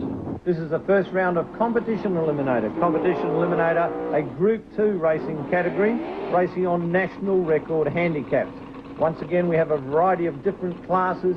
Each of those classes has a handicap, and that's what the competitors race against. Maurice Leonard running in a B Altered on a record of 8.12 seconds, and Ray Walker, B Dragster, an 8.01. Yes, Dragster against Altered. Marginal handicap start there for Morris Leonard. Reaction time brilliant by both drivers. You'll find that Ray Walker draws to the lead at about half track. Morris Leonard has no answer for the horsepower of Ray Walker, and Walker gets there in convincing style. 8.38 seconds is the winning time for Ray Walker at 255 kilometres per hour. That moves the fourth qualifier into round 2 of competition. Coming up now, John Galea from Queensland in the T-Bucket, and up against him, the #1 qualifier, Joe Folgore from the USA. We often talk about magnificently turned out race cars in any form of motorsport. I'll tell you what, that Oldsmobile of Folgore would take a lot of beating. Beautifully turned out, and I'm not detracting from Galea, who has some very nice equipment on board. Certainly have. Folgore's car is an ex-USA Pro Stocker, running this weekend in the A Altered class, has qualified 3/10 under the national record. Folgore and Galea, great start. Look at the horsepower here, unfolding between two very fast cars. Galea's got problems, Folgore driving away, and the horsepower really getting the job done there. A 7.421 at 301 kilometres per hour. That was a devastating win. Certainly was. Some 3/10 under the national record. Folgore just opening the door there to let some of the heat out of the car. One of Australia's most popular competition competitors in the Gambler Funny car. I refer to Bob Shepherd against Chris Soldatis, who again continually turns out one of the best looking cars in the business. Yes, this is a 1927 T-model Ford body. Under that bonnet is some 550 cubic inches of big block Chevrolet. Running in the A Altered class on a national record of 7.79. He's qualified in #4. Robert Shepherd right at the bottom of the field in #9. Yes, above anything else, this sport of drag racing, which, by the way, attracted 1 million spectators in 92-93, is a real show. Shepherd and Soldatis, they lead. Soldatis has the upper hand. Here comes Shepherd now, rattling home when it's all over, but the little pink car got there. An 8.01 at 260 kilometres per hour for Soldatis. It's a beautiful looking piece on the racetrack as it goes through the braking area. Yes, indeed. Philip McRae now. That's him on screen against Graham Silk, reigning national champion. Yes, Graham Silk in a brand new dragster. He had a previous model exactly the same that crashed at Willowbank Raceway, and this is a replacement vehicle. Graham Silk, always very, very tough in competition eliminator, today running a dragster on a record of 7.65. There's no doubt that Graham Silk is the top campaigner in competition eliminator. McRae got the start. He's now wandering all over the racetrack. Silk's in front. McRae fighting back boldly, but Graham Silk gets there with a 7.82 at 274 kilometres per hour. A great win, and we've got a lot more of that on the other side of this break.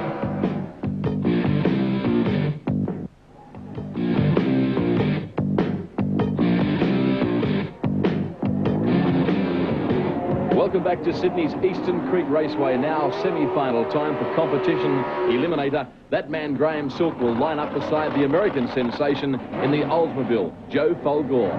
Graham Silk, the defending champion in competition eliminator, but Joe Folgore has certainly dominated competition so far. With a best of 3/10 under the national record and some 30 kilometres over the speed record, he's going to be very hard to defeat in this race. Yes, he will be, but Graham Silk is the reigning national champion. He doesn't want to give that away easily. He gets a handicap start. Silk goes. So too does Folgore. Folgore in the Oldsmobile, too classy. Look at him drive away across the top end. Silk encountered dramas there. Folgore takes the win. Look at the time of 7.40. At 306 kilometres per hour, that's a phenomenal speed and certainly has destroyed the national record. Yes, left an indelible stamp on this meeting has that driver, and one of these guys is hoping to do exactly the same. That's Peter Byrne on screen, and the star performance altered to do battle against that driver, Chris Bradley. Modified eliminator, there were 23 starters in the first round. We're down to the semi-finals. The start performance altered has certainly been dominating and modified at recent meetings here at Eastern Creek Raceway. It's a very, very high-tech little roadster in modified eliminator. Yes, the mighty modifieds never fail to entertain. That's Peter Byrne you're looking at. Chris Bradley is his opponent. Bradley gets a huge handicap start. Can Peter Byrne run him down? He's going to need to get on with the job. He's doing exactly that. Bradley stopping. Byrne's flying at him as they get towards the top end. Bradley just held on with a 10.611. A very, very close race there. Peter Byrne just failed to make it over the top end. Competition Eliminator Final. Double B altered of Wayne Jones from Queensland on screen, and he's up against Joe Folgore from the USA in the A altered Oldsmobile. Bearing in mind, of course, Folgore shattered the national record in the semi-final in getting to this, the final for competition. Wayne Jones, no slouch though. Wayne Jones, the current holder of some 4 national records in ET, but he's going to find it very difficult against the US competitor. Folgore against Jones. Folgore goes first. Jones needs to get the horses to the ground. Folgore in the Oldsmobile, far too good. He roars up the quarter mile at Eastern Creek and takes a scintillating victory. A 7.351 at 306 kilometres an hour. A great result, and his pit crew expressed their delight enthusiastically. Moving to modified eliminator now, Chris Bradley from New South Wales up against Queenslander Greg Lay. This is a modified altered final. 8.68 is the handicap for Chris Bradley in a brand new 302 Ford engine up against the altered from Queensland. Yes, this one will go right down to the wire.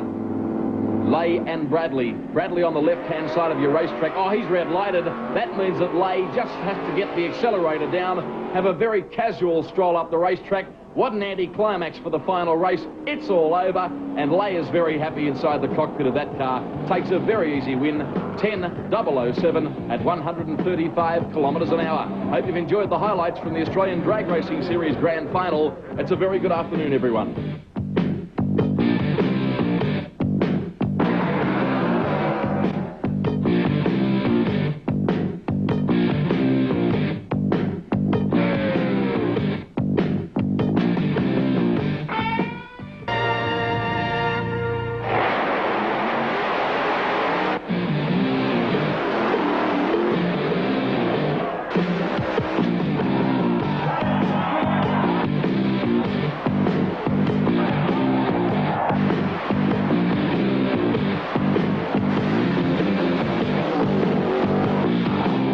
Castrol Speed Machine, Melbourne's Calder Park Raceway plays host to the 1993 Top Fuel Challenge.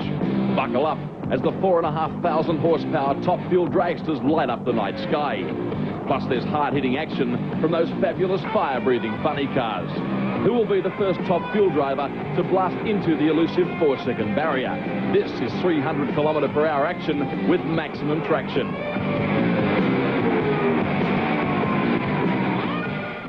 Yes, nice to have your company wherever you're watching right around Australia, and a warm welcome to Calder Park Raceway in Melbourne. Under overcast conditions, in excess of 30,000 spectators here for the 1993 Top Fuel Challenge. Steve Betts, a great crowd with some quality race cars that augurs well for a fabulous day. It sure does, David, and of course the conditions in the weather, absolutely perfect for top performance from these Top Fuel dragsters. Yes, about 22 degrees here at Calder Park Raceway. Round 1, in effect qualifying for the Top Fuel cars, will bring together a fine pairing. Graham Cowan from Sydney, that's him on screen. He'll take on Keith Aegis from Melbourne. And Aegis, Steve, has been fairly consistent in the last 6 months. He actually took home the spoils at the big Nitro Championships meeting at Eastern Creek. He puts the rubber down.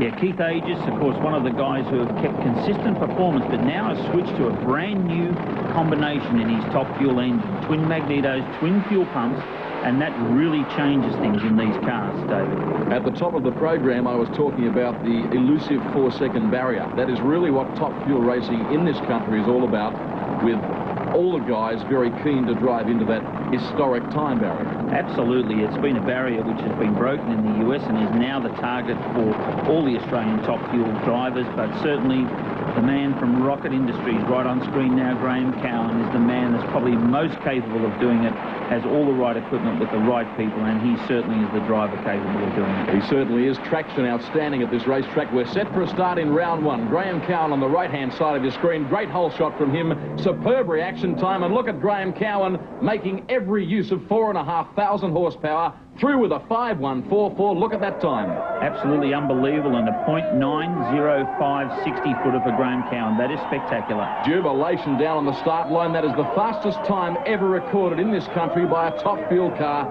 And boy, oh boy, just look at the scenes. This is what sport's all about. Absolutely brilliant stuff from Graham Cowan. Can he back it up later on in the day? That's what it's all about. Charlie DeFilippo, another Victorian now, to do battle with Robin Kirby, also from Victoria. And Kirby, I always classify as Mr. Consistency. Absolutely, and it's fantastic at this particular event that we're able to have the 3 cars from Victoria taking on the New South Wales team of Graham Cowan. But what a phenomenal performance Robin Kirby has been putting into racing in the last few months. Right into the mid-fives, not just into the 5s, right down into the mid-5s, and right alongside him, Charlie DeFilippo, still struggling to get a little bit together with this car, but he's had it all together before with a 540 at the Nationals, and he can repeat this performance here this weekend. You're watching the 1993 Top Fuel Challenge from Melbourne's Calder Park Raceway. Kirby and DeFilippo lining up side by side. 9,000 horsepower now unleashed. DeFilippo was the better in the reaction time department, has a major problem now, and Robin Kirby running away with this one, a 5.599. At 381 kilometres an hour for Robin Kirby. Bad luck for Charlie DeFilippo, the crowd expressing their delight. There's nothing like these Top Fuel cars. We've got a lot more coming on the other side of this break.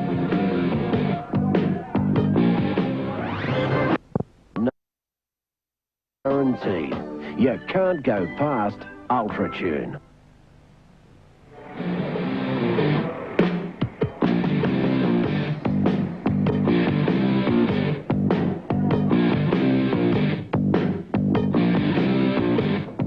Welcome back to Calder Park Raceway in Melbourne, and what a wonderful motorsport facility. A huge crowd, in excess of 30,000 spectators, and they now wait with no little expectation for round 2 with the mighty Top Fuel cars. Graham Cowan paired against Keith Aegis, Steve. This is first round of Top Fuel, and the conditions absolutely perfect. The lights starting to go down, the lights are on the racetrack, and this is going to be one spectacular round of Top Fuel racing. Yes, the venue, a psychedelic, massive colour. The cars looking magnificent in their livery. That's Keith Aegis running under the Oz Nitro banner. Melbourneian campaigner, nicely turned out machine. Has been a little up and down in the past 6 months, but can get the job done. Now, these race cars are very volatile, Steve. 4,500 horsepower, supercharged, nitro-burning cars. A lot of stress on the supercharger and the clutch components. Yes, incredible stresses on just about every component of these cars, David, but the critical thing with this run is that Graham Cowan has already run a 5.14 in this Rocket Industries Top Fueler. He has to run within 1% of that time to back it up for a new national record. All important, we might be looking at history in the making here. Graham Cowan, that's him on screen, a man on a mission against the Oz Nitro entry of Melbourne's Keith Aegis. Green lights on now. Look at the nitro flames on Graham Cowan's Top Fuel car. He actually shuts down there, but will still record a very quick time, a 5.462. At 269 kilometres an hour, and he shut that car down at half track, David. And the crowd love the Top Fuel cars, don't they? That was a remarkable time because he did shut the car down at half track. He had lots more in reserve there. We move along to the next pairing. The atmosphere really starting to build here now. Charlie DeFilippo against Robin Kirby. Charlie DeFilippo coming in the Yellow Terror lane, and in the Valvoline lane we've got Robin Kirby, and a brilliant run earlier on by Robin, and this is going to certainly be a tough race for Charlie. He has not had a good day up to this point. No, he hasn't had, but he has turned in some very good numbers at this racetrack. Of course, he was in the final at the all-important Nationals here back in February, so we know he can produce the goods. The pit crew have worked tirelessly in an effort to obviously rectify the gremlins that he did encounter in his first run today. Beautiful television pictures coming from Melbourne's Calder Park Raceway. Robin Kirby, one of the stars of Top Fuel right now, ever consistent as we've said before, and his engine is on song this weekend. The engine is running beautifully, and he's now got a solo. Charlie DeFilippo's got a major problem there. It looks like a fuel leak in the car. He's going to be shut down. The officials are now clearing the track for Robin Kirby to go on a solo run. They're actually suggesting, Steve, that DeFilippo gets straight out of the race car, so they are concerned. You can see the sense of urgency by the Calder Park officialdom, and that is great indeed to see just how urgently they went about their business. Robin Kirby now on a solo run. He just needs to get to the other end of the racetrack, and he'll advance to the next round. Nothing flashy, let me tell you. In fact, he's got all sorts of problems, Robin Kirby. Motors through at a rather leisurely pace. Let's wait for the time. It's insignificant, really. A 9.088, not an indication of Top Fuel times. No, and obviously something dramatic going wrong with Robin's engine there. A lot of smoke coming out of it. Maybe a few rings and bearings went west that far. Yes, indeed. Now a real treat for race fans here at the venue. And I've already said a couple of times, there's more than 30,000 people at Calder Park. Oh, Dale Pedersen in the Top Alcohol funny car has found himself all over the racetrack. Incredible stuff, and was he a lucky boy that that car went round sideways on the grass? If that had been on the asphalt, David, we would have seen that car roll over. Look at the Castrol Liquid Engineering replay. I was talking about a treat for spectators. I didn't mean this. I meant the car going down the track. Funny cars are spectacular, and Dale Pedersen keeping his boot into that burnout for the spectators, trying to put on a fantastic show. And look at this car bounce and bounce and bounce. And an actual thing with funny car racing, David, is that those header pipes that you see sticking out the side help the car in that situation. But look, he's coming back and is now going to run the car. Heartbreak, it's called. Incredible. The car looks okay now. The pit crew will obviously check out the situation. Pedersen's had a terrible few months. It was only about 12 weeks ago at Eastern Creek in Sydney, his parachute failed to open on this car, and he ran through and stopped in a paddock, hitting a tree 500 metres away from the racetrack. He's rebuilt the car, he's back now, and you saw for yourselves. It looks as though the race car is A-OK, and Dale Pedersen will now turn on a 2,000 horsepower display for the big crowd here at Calder Park Raceway, and look at that car rocket up the quarter mile. A 6:32 at 351 kilometres an hour after that burnout. That's a brilliant run for Dale Pedersen. Love the funny cars, and we've got more coming on the other side of this break. Monday, find out what's really hot. Watches were really... More funny car action coming your way from the Calder Park Raceway in Melbourne, and now a nitro funny car on the racetrack. Romeo Capitanio is the driver, and just look at the smoke and the burnout, Steve Betts. Yeah, this is a very different funny car to what the people are used to seeing, David. This is a nitro burner. This is just like a top fuel dragster, but with a body on it. These cars will be making a great appearance at Calder Park coming up on December 18th. It's going to be a meeting not to miss. 4 of these cars minimum, including the Australian champion, Peter Russo. Yes, indeed, this funny car being driven by Romeo Capitanio, producing in excess of 4,000 horsepower, as opposed to the 2,000 horsepower top alcohol funny car that you saw Dale Pedersen driving prior to the last commercial break. So Capitanio now with a bunch of work to do. Yeah, crew chief John Capitanio, Romeo's brother there, checking out everything on the fuel system, the computer on the car, and all the timers for the clutch system. He's making sure that everything is okay. Spectacular nitro burning funny car. Just park your peepers on this one, Australia. Romeo Capitanio lights up the back wheels and the exhaust flames, shooting them into the night sky. He's got a problem, no parachute, Steve. No parachutes and knocking out the 1,000 feet lights, and Romeo's on a wild ride down the bottom end of the racetrack. He's going on our long dirt return road. Well, fortunately, you do have a long dirt return road here at Calder Park Raceway. That could have been nasty. Capitanio travelling in excess of 200 miles per hour with no parachute, all getting back together now, and fortunately, we don't seem to have any more drama there.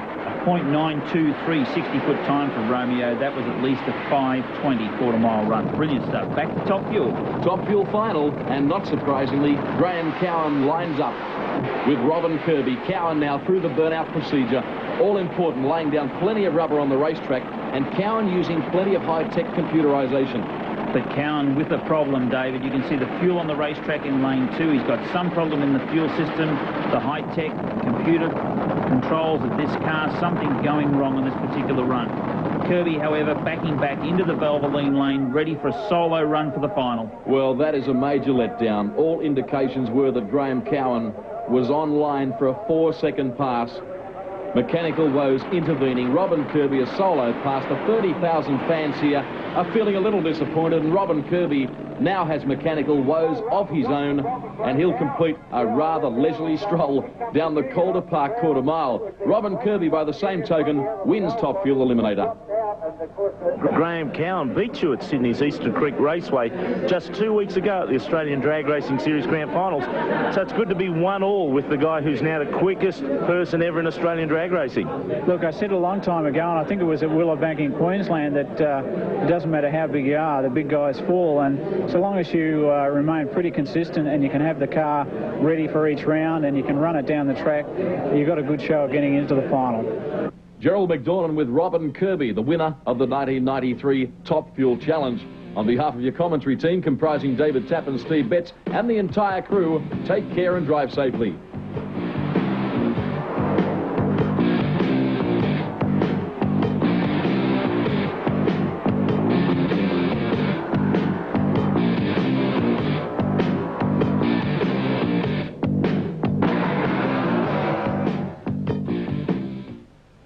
Current Affair Monday. What about... Wollongong Whiz Nervous was a ride in a 2,500 horsepower dragster at Eastern Creek. Wayne Gardner is the sort of fellow who will try anything once. So it'll be interesting to see what it's really like. So can't wait.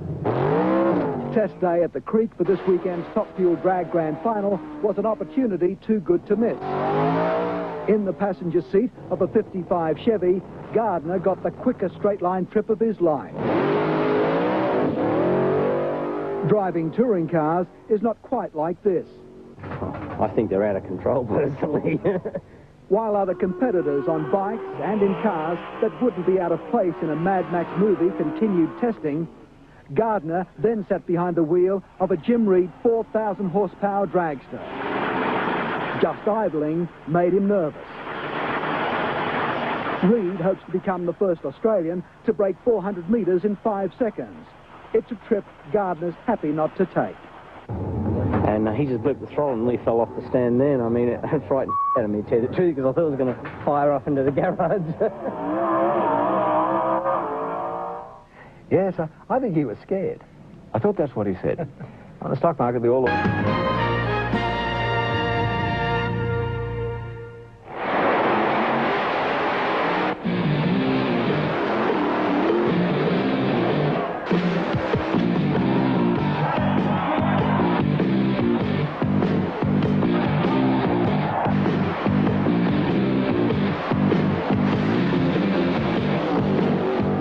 The Quarter-Mile Kings return to Calder Park Raceway in Melbourne. Today's show features Australia's stars of Super Comp Eliminator.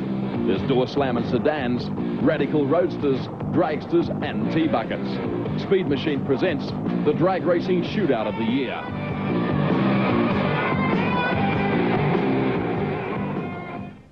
Welcome to Melbourne's Calder Park Raceway. I'm David Tapp. Nice to have your company wherever you might be watching around Australia. Plenty of on-track action this afternoon with qualifying, and in the Super Comp category, Peter Samet emerged fastest. Gerald McDornan is now in the pits with the Victorian. Now, how do you think you'll go? It's a tough Super Comp field tonight in racing. You've got a pretty good chance, but it's not always over before the race has started, is it? No, it certainly isn't. There'll be a number of cars tonight here who've got a lot of potential.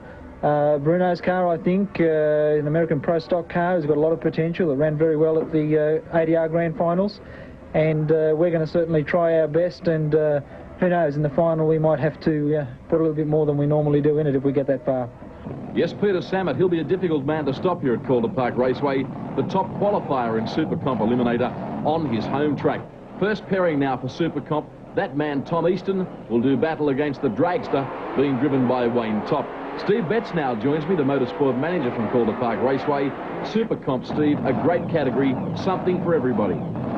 Yes, altered, dragsters and sedans in Super Comp makes a great bracket for the spectators. Wayne Top in the yellow Terra lane and Tommy Easton coming back in the Valvoline lane. These cars are both powered by supercharged Keith Black aluminium Hemi engines running on methanol fuel, 3-speed gearboxes and 6-second performance, David. Yes, performance levels outstanding, particularly at a racetrack of this calibre where the grip is so high. We now move closer to a start. That man is Easton, doing battle, as I've already told you, with Wayne Top in the dragster. A start now, imminent, away they go. Easton got a marginal handicap start. Top now winding up the horsepower. They're side by side here at Calder Park Raceway across the strike. Wayne Top emerges victorious. 6:31 at 350 kilometres an hour. But what a brilliant run for Tommy Easton. That's his career best ever, 6:74 at 191 miles an hour. Plenty to cheer about there, wasn't there? Scenes of jubilation on the start line. Great pairing to get the action underway. Steve Russell now to line up against Brendan Moore. A B dragster takes on a C gasser, and this is what happens in Super Comp. We've got a sedan here running in C gas, a national record for that car of exactly 892, and an 801 for the B dragster, the Cameron Russell car on screen now, sponsored by Sid Chrome. Gee, as he's got more sponsors than Alain Prost and Nigel Mansell rolled into one. Brendan Moore now on screen. Moore in the Tirana, powered by a Chevrolet engine. A start now, not far away. He'll get the handicap start. Oh, goodness me. Red light there for Brendan Moore. The Tirana going through the motions, all to no avail. The rail will get the job done on the outside lane, and he will now advance. Steve Russell, I refer to, with an 8.288 second pass. 256 kilometres an hour. That's a good run for Steve Russell. Well, bad luck there, the red light, certainly putting a mocker on things. Super Comp round 1 continues now. Bruno Cognetto, a brand spanking new car for him, Steve Betts. Yes, and this is the first time Bruno has driven this car, and already in qualifying this afternoon he has proven that he can really drive this car. A B altered, and right alongside him comes Peter Taylor into the Valvoline lane. A 10:47 handicap start goes to Peter Taylor. Big burnout from Bruno Cognetto. Both of these cars come into the meeting with pretty good form. In fact, the Oldsmobile actually won the drag racing grand finals at Eastern Creek a few weeks ago with the American driver at the wheel. And Peter Taylor in the Monaro, now on screen, was very strong at the recent Wild Bunch Spectacular here at Calder Park Raceway. We're set for a start. Both of them have form on the board. Let's see how it unfolds. Oh, Peter Taylor has red lighted. Premature reaction time. Bruno Cognetto will run the Oldsmobile hard right up the quarter mile. A good chance for that car and a shakedown. And Cognetto goes through with an 8.050 second pass at 185 kilometres per hour. A lot more drag racing on the other side of this break.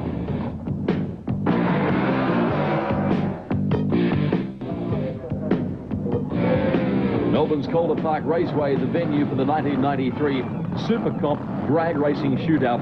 Welcome back. We now move to round 2 for Super Comp, bringing together that magnificently turned out Pontiac driven by Paul Attard against round 1 winner Wayne Top in the dragster.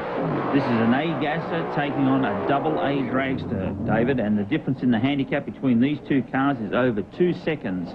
So Paul Attard will leave the line 2 seconds in front of Wayne Top, and this is going to be a spectacular race because these two guys are running very close to their national records, which is what they're handicapped on. Yes, Wayne Top in the dragster. Been in good form. Paul Attard's Pontiac now on screen, powered by a 468 cubic inch Chevrolet. Magnificent looking race car. That's him on the right-hand side of your screen. We wait now for a start. He'll get the small handicap, Paul Attard. Brilliant reaction time of 4.23. That's almost perfect. Wayne Top, in comparison, very slow.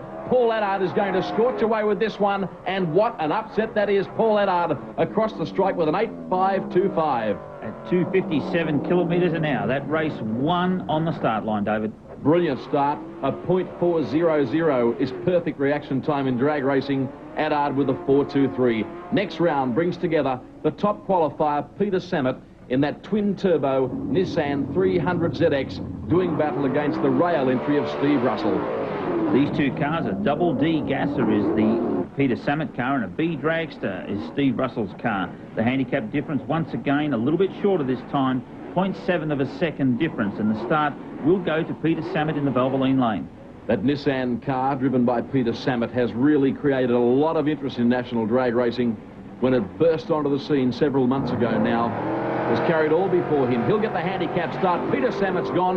The Nissan Genuine Parts entry is burning up the bitumen. Steve Russell can't peg him back, and Peter Samet across the strike up the quarter mile with an 8.496. Look at the time. At 260 kilometres an hour for the Nissan Genuine Parts aero-equipped 300ZX. Great run by Peter Samet. His barnstorming run continues here in the Super Comp shootout. Bruno Cognetto is hoping his run will continue when he now lines up against John Parisi in the 454 cubic inch Holden. That's him on screen. A nice looking machine.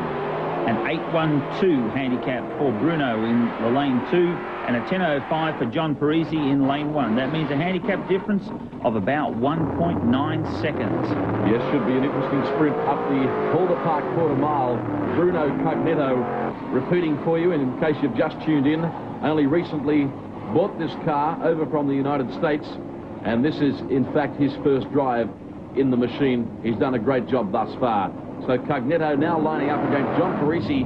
He gets the handicap start, or he will get the handicap start, effecting a practice start there, checking the traction underneath the race car. We're set for a start. Buckle up, Australia. Another pairing in the fabulous Super Comp category. Away goes Parisi. Cognetto took a little while to get going. Look at the Oldsmobile now. All the horsepower in the world rounds him up, goes by so quickly that poor old Parisi caught it cold with the breeze. An 8.99 at 203 kilometres an hour for the Victorian Performance Wholesale sponsored Oldsmobile. Well, the Oldsmobile's on fire. We've got more drag racing coming up shortly.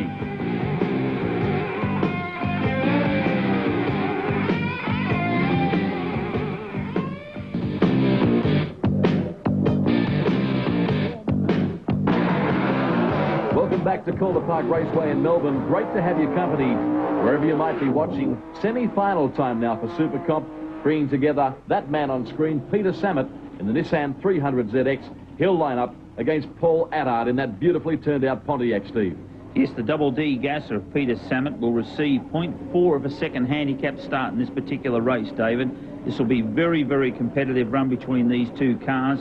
A turbocharged, twin turbocharged Nissan 183 six-cylinder in lane 1 and the big Chevy Big Block in the Pontiac in lane 2 of Paul Attard. What a race this is going to be. Yes, should be good. Watch for that man, Peter Samet, in the Nissan. He'll get the handicap start, as Steve Betts has alluded to. His opponent, Paul Attard, desperately wants to be in the final. That's where the prize money and the prestige is. Peter Samet, great reaction time. Attard is skating all over the racetrack. Peter Samet will get the job done in no uncertain terms. An 8.63 for Peter Samet at 258 kilometres an hour for the win, and Paul Attard with problems right off the start line. Super Comp final time now, bringing together two of the hot shoes of Australian drag racing. Bruno Cognetto in the Oldsmobile, and of course Peter Samet in the Nissan 300 ZX. This is going to be one incredible race, Dave, because both these cars are capable of running under the records a very similar amount, which means that the race at the finish line is going to be ultra close by these two tough competitors. There will be about 0.6 of a second difference on the starting system, and that will see about 1.5 lights on the Christmas tree. The start going to Peter Samet. Yes, Peter Samet in the 183 twin-turbo six-cylinder Nissan. Gee, it's got terrific performance levels up against the 498 cubic inch powered Pontiac, obviously being driven by Bruno Cognetto. That's him on screen. And this is a run where you'll see top performance, David, because both these drivers are going to push each other to the limit on this run, and we're likely to see some record-setting performances. Totally agree with you, Steve Betts. Expect a staging duel here as these two drivers line up side by side. Concentration supreme on the light tree. We're waiting for a start. Peter Samet gets a fractional handicap start. Great hole shot by him. Cognetto's all over the racetrack. Plenty of horsepower there. Couldn't get it to the ground. The Nissan Genuine Parts entry of Peter Samet is home and hose. An 8.356 at 266 kilometres per hour. Congratulations, Peter and John Samet, on a great win here at Calder Park Raceway tonight in Super Comp. Absolutely ecstatic. We're an 8.35, which is our that's a PB for us. We're the first in Australia to run 8.4s, and now the first to run 8.3s. We're absolutely over the moon with it.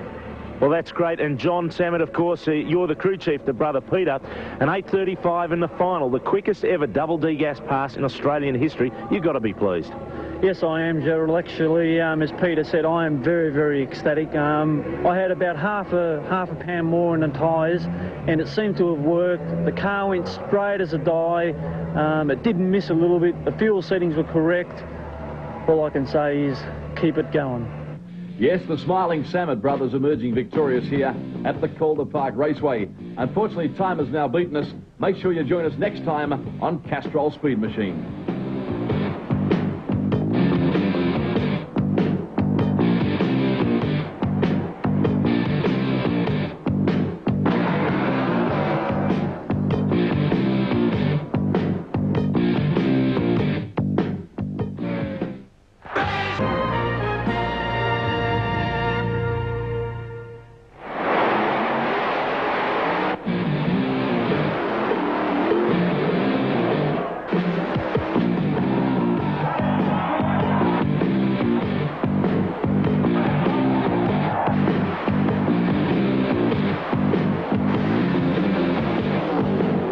Today on Speed Machine, we go drag racing at Melbourne's Calder Park Raceway. You'll see a showdown at sundown when the top guns of Super Gas and Super Modified shoot up the quarter mile. There's potent dragsters, Altereds and sedans battling for national supremacy. The quarter mile gladiators feeling the need for speed.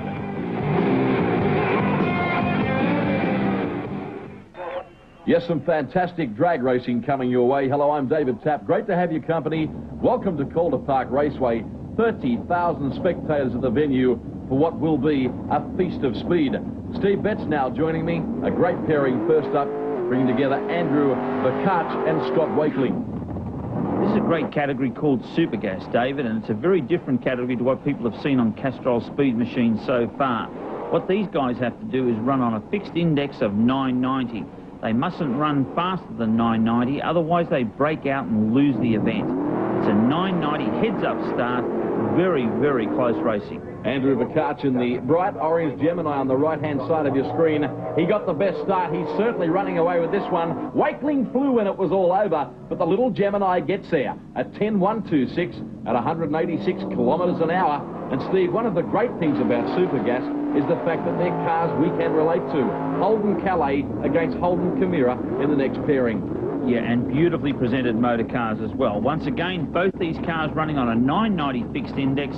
Watch the Christmas tree lights. All the ambers come on together and they go straight to the green, which presents great close racing. Sure does. Ireland in the Holden Calais got a good start. They're running door handle to door handle. There's not much in this one. Ireland and Roberts go towards the strike. I'll tell you what, almost inseparable there. Ireland got the job done with a 9.833. As you can see, both cars there breaking out, but Ireland are breaking out by the least amount, and that gives him the win. Now Wayne Anson in the Escort up against Glenn Seracino in the Tirana. And that Tirana powered by a 400 cubic inch Chevrolet. He's got the blinker on for some reason. These cars also feature a lot of electronics, David, to get the car to launch at exactly the right time, to go down the quarter mile at exactly the right time. So there's a lot of technology behind these little Supergases.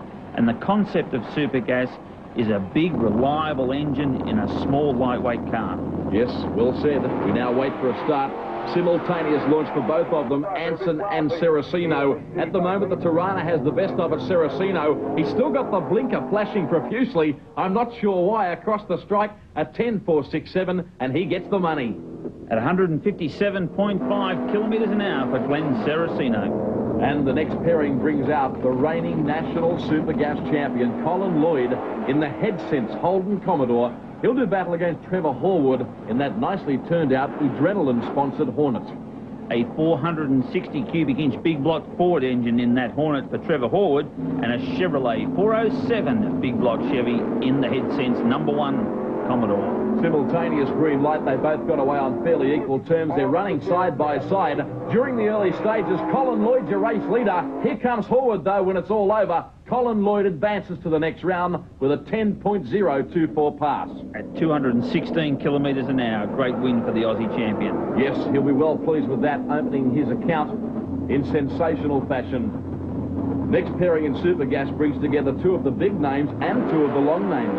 Dijan Vincenzo against Pascal Asqua. Steve Betts, do your best. And it's Hugo and Ted from now on, David.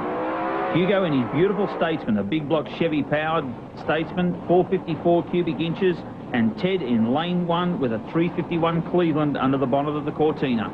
Not far away now from a start, Dijan Vincenzo lining up beside Pascal Asqua. Tongue twisters, two magnificent cars that'll sprint the quarter mile. Off Pascal Asqua, a little bit of over-exuberance there. Jump the start, red light. That means that Dijan Vincenzo only needs to go through the motions, and he will take a win and heads it back to the next round. Dijan Vincenzo, a 9.931, a great run. We'll take a short break from Calder and be back with more shortly.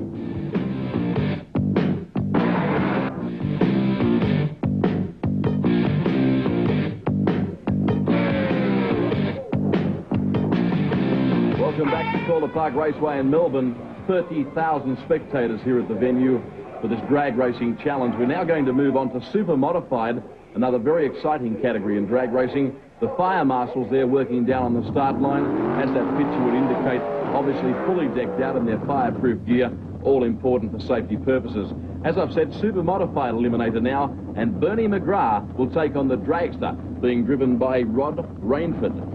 Once again, another category that runs on fixed indexes, David, and this particular category runs on an 890 fixed index. They're not allowed to run faster than that. If they do, they break out and they've got an automatic lose. Rainford and McGrath line up side by side. Now they should be fairly evenly matched, these two. That's the way it's turned out so far. They run side by side. Rainford and McGrath, they hit the line. There's absolutely nothing in it. Rainford got there by a Wilnut. 9.405 seconds. Brilliant run by Rainford, and he's a very, very competitive driver in this super modified category. Rob Haley now lining up against Mark Mitchell. Mark Mitchell in that beautifully turned out blue dragster. Yes, David, and another Victorian which has achieved an Australian Championship status, carrying the #1 there in modified dragster. So Mark Mitchell and Rob Haley will now prepare for battle on the Calder Park quarter mile. This one will go right down to the wire. I would suggest Mark Mitchell would be entitled to favouritism, as his status in the sport would indicate.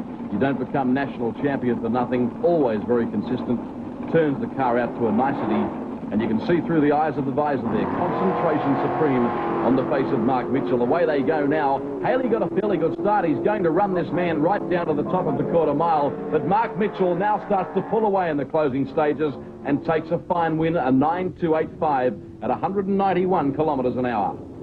And another race, David, which was won on the start line with a brilliant reaction time of .470. Yes, reaction time critical in this form of motorsport. Doug Dickinson and Matt Monkton now line up to do battle. They are the third pairing in this, the first round of Super Modified. And Steve Betts, the Super Modified cars, brilliant entertainment. They may not be as fast, obviously, as Top Fuel. They don't have the brute horsepower, but they really do entertain with very close racing. We're now set for a start. Doug Dickinson and Matt Monkton. Dickinson's on the right-hand side of your screen. Gee, they're running close together on the racetrack. Look at these two go for it, will you? It was Dickinson who emerged victorious in the end. A great run, a 9.118 at 226 kilometres an hour, and he can't do much better than that, Steve Betts. No, good win for Doug Dickinson there, and Matt Monkton not far behind him, but once again, the reaction time on the start line, telling the story of the race. Now, this car on screen you'd think would be an aerodynamic nightmare to drive. I refer to that panel van, which is powered by a 540 cubic inch Chevrolet, thank you very much. The driver is Stuart Hyder. He'll take on Brendan Fuller in the 454 Plymouth. Stuart Hyder's panel van there, David, very well assisted by a nitrous oxide fuel injection system, which really develops horsepower in a big engine like that. Brendan Fuller, a guy who has come all the way from streetcar drag racing now into 890 ultra-competitive drag racing. Heads up start, they both jumped away simultaneously. Race leader currently is Brendan Fuller. Here comes Hyder now, though, in the panel van, flashing down the outside, and Stuart Hyder pinches the win right on the line. An 8.008 second pass at 233.6 kilometres per hour. Boy, that is one heck of a power plant in that car. Beautiful run by Hyder. Now we're going back to Super Gas racing. We certainly are, Steve Betts. Great category, Super Gas. Steve Ireland, he's on screen. A big burnout from him, sending plenty of smoke skywards. His opponent is Andrew Vakach, who stormed to victory in round one comprehensively. In fact, both of them did, so it won't be easy to find a winner here. Yeah, both these guys, incredible races, and I'm sure that this race will be extremely close off the start line. They're both, and they are indeed, great reaction times by both drivers. Vakach's got the front wheels well and truly up off the ground. Ireland's just in front. The little Gemini storming home now. Vakach has pulled off a miraculous victory. 9.900 seconds. I didn't think he could do it. In Super Gas racing, you can't do it any more perfect than that. You certainly can't. Now, a very special person visiting the racetrack today here at Calder Park Raceway, reigning World 500cc motorcycle champion, the man I call the Texan Tornado, Kevin Swantz. The applause there of the crowd. He's actually been testing a NASCAR, and nice to see the motorcycle whiz himself here, Kevin Swantz. We'll take a short break from Eastern Creek and come back with the finals of Super Gas and Super Modified.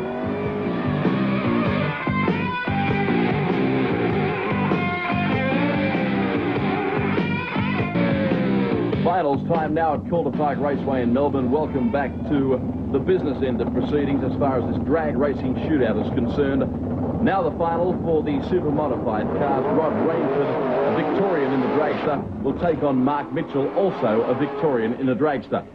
Another great race meeting at Calder Park, David, of Andra Championship drag racing, and this is going to be one spectacular final between these two very dedicated and very skillful Super Modified drivers. Mark Mitchell and Rod Rainford about to put on a show in Super Modified. Yes, this could well be one of the closest finals ever.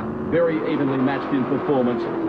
0.409 reaction time for both drivers. You can't get much better than that. They run very close together on the racetrack. You can't separate these two as they hit the line. You'll find that Rainford has defeated the Australian champion, Steve Betts.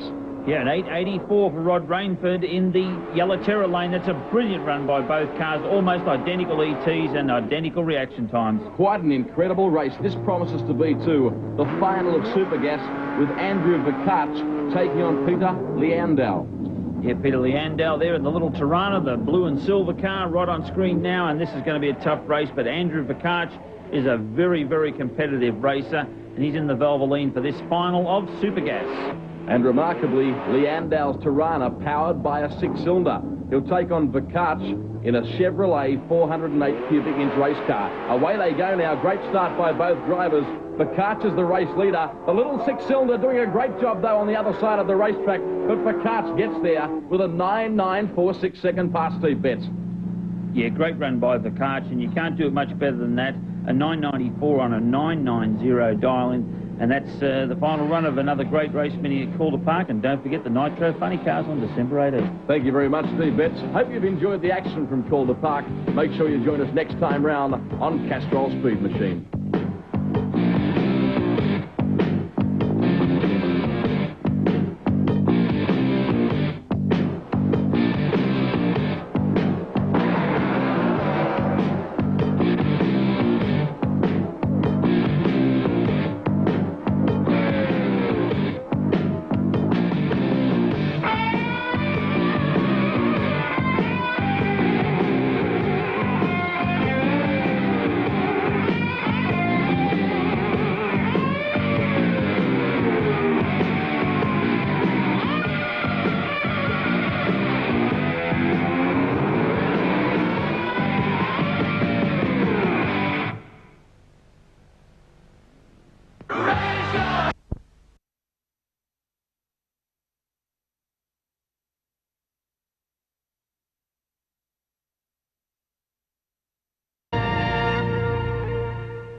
They're here from coast to coast.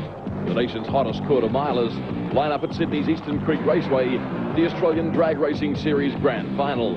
Today's show features two of drag racing's most entertaining categories, the powerful Pro Stock sedans and Pro Stock motorcycles.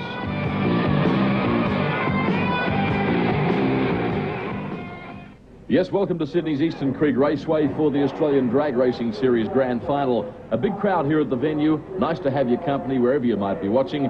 I'm David Tapp, and joining me in the commentary box is Kevin Prendergast for what should be a great day's drag racing, Kevin. Yes, today's program is Pro Stock and Pro Stock Motorcycle. Pro Stock, of course, the equivalent of the touring cars, with Pro Stock Motorcycle, the equivalent of superbike racing. Two of the nation's finest coming up against one another in round one. That man is Tony Wedlock, one of the most consistent on the National Pro Stock Trail. And you're looking at the Camaro, the big black car of Jerry Parente, all the way from South Australia.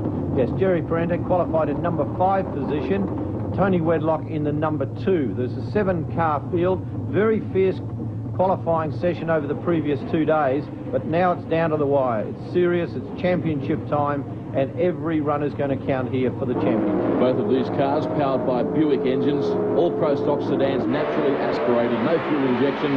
Heads up start, away we go. Tony Wedlock got a great start. Parente is giving him plenty of cheek though, but Wedlock all class, Kevin Prendergast, blasting away over the top end. Yes, Wedlock there, a great win, 8.37 at 238 kilometres per hour. That shows the horsepower of the car. The speed that goes across the top end gives you some indication of the actual horsepower of the car. A good win for Wedlock. Now Hans Van Dyke in the Holden Commodore. That's him on screen. A great burnout from him, laying down plenty of rubber on the racetrack. And Bruce Leak in a fairly new car. Yes, this is an Oldsmobile Cutlass, a very swoopy, a very nice car. Of course, Hans Van Dyke here, the defending champion. This is Buick against Chevrolet as we watch them race here at Eastern Creek. Hans Van Dyke will be far too good. Leak has no answer to the horsepower of that Commodore, and look at Van Dyke blasting away. 8.37 at 265 kilometres per hour. That moves him into the semi-finals, and I think that should cement his #1 position in the Australian Championship. Sun shining brightly here at Eastern Creek after what has been fairly inclement weather conditions over the past couple of days. We still continue now with round 1 of Pro Stock. That is Kim Petterwood, and it is a really nicely turned out car. Yes, Kim Petterwood, a new addition to the Australian Pro Stock scene. This is a Camaro. Petterwood has really stirred the troops up with his performances over the last 2 rounds of the series. He's going to have a lot of difficulty here. He doesn't seem to have adapted to the track conditions so far, but here we are in round 1. Yes, Petterwood's opponent is Queensland's Rob Tucker in the Oldsmobile Cutlass. Tucker has in fact red lighted. Well, that's a boil over. Kim Petterwood will advance automatically to the next round. Across the top in they go. Yes, a good win there for Kim Petterwood, an 8.42, but he's very lucky with that. 265 kilometres per hour. He certainly wasn't up to it, but Tucker's red light means he takes an easy win. I guess that's an example, Kevin, of pressure here at one of the biggest meetings of the year. Rob Tucker red lighting when he normally wouldn't. Pro Stock bike now first round, and this I guess you could almost call drag racing's equivalent to superbikes in road racing. Yes, the technical specifications are very, very similar. The engines are naturally aspirated, and the engine requirements come from the original manufacturer. They certainly do. We're not far away now from a start. Les Donnan to face Peter Edwards. Engines building up to the rev limiter. They'll let the clutches out and literally fly down the 402 metres here at Eastern Creek. Donnan on the right-hand side of your screen, Edwards on the left. Racing now, green lights on. Les Donnan got a great start. Peter Edwards on the other side of the racetrack seems to be languishing, and Les Donnan showing all the form that took him to last year's national championship. He blasts through with an 8.568 second pass at 231.8 kilometres per hour. We're coming back on the other side of this break with more action from the Handlebar Heroes. On Channel 9 Saturday night at the movies. Let's go! A true comedy.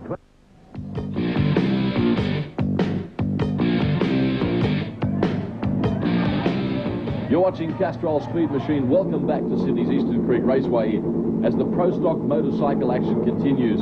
That man on screen is Gavin Spann, who qualified second fastest for the meeting, and he'll take on Dennis Ackland. Now, Kevin, both of them are riding brand new motorcycles. Yes, they are. Both of these competitors started out in competition motorcycles and have made the move into Pro Stock. Brand new combinations. Gavin Spann has done 3 or 4 events on his and has really proved to be one of the competitors that's most likely to attack that 7-second zone. Yes, that's what it's all about in Pro Stock motorcycle racing, trying to run into the elusive 7-second barrier. Gavin Spann, one of the nation's best against Dennis Ackland. Ackland hasn't qualified as well as he would have liked to. Not far away from a start now. Spann on the right-hand side, Ackland on the left-hand side of the racetrack. Green lights on, simultaneous start. Gee, Ackland got a great start. He hole-shotted from the lights. Gavin Spann now getting the horsepower onto the racetrack. And Gavin Spann riding away with this one in no uncertain terms. A great pass, 8.289 at 251 kilometres an hour. Yes, Gavin Spann there very late on the lights, which can be deathly in Pro Stock motorcycle, but fortunately he had the horsepower to literally ride around the outside. Oh, that was a great ride. Next pairing in round 1, Ray Eason. That's him on screen, top qualifier for the meeting, clearly the man to beat.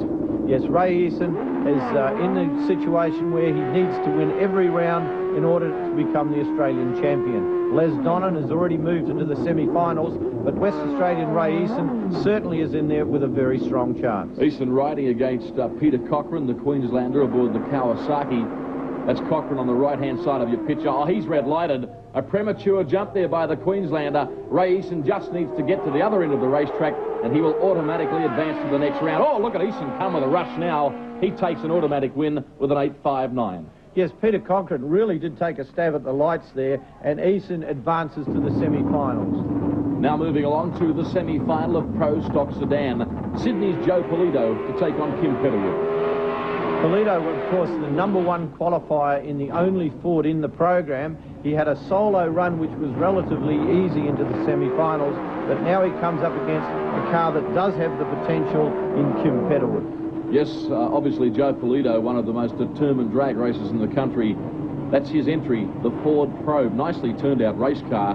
You should find he'll be a little bit too experienced here for Kim Petterwood. Has the car working nicely this weekend. Not far away from a start now, the Australian Drag Racing Series Grand Final.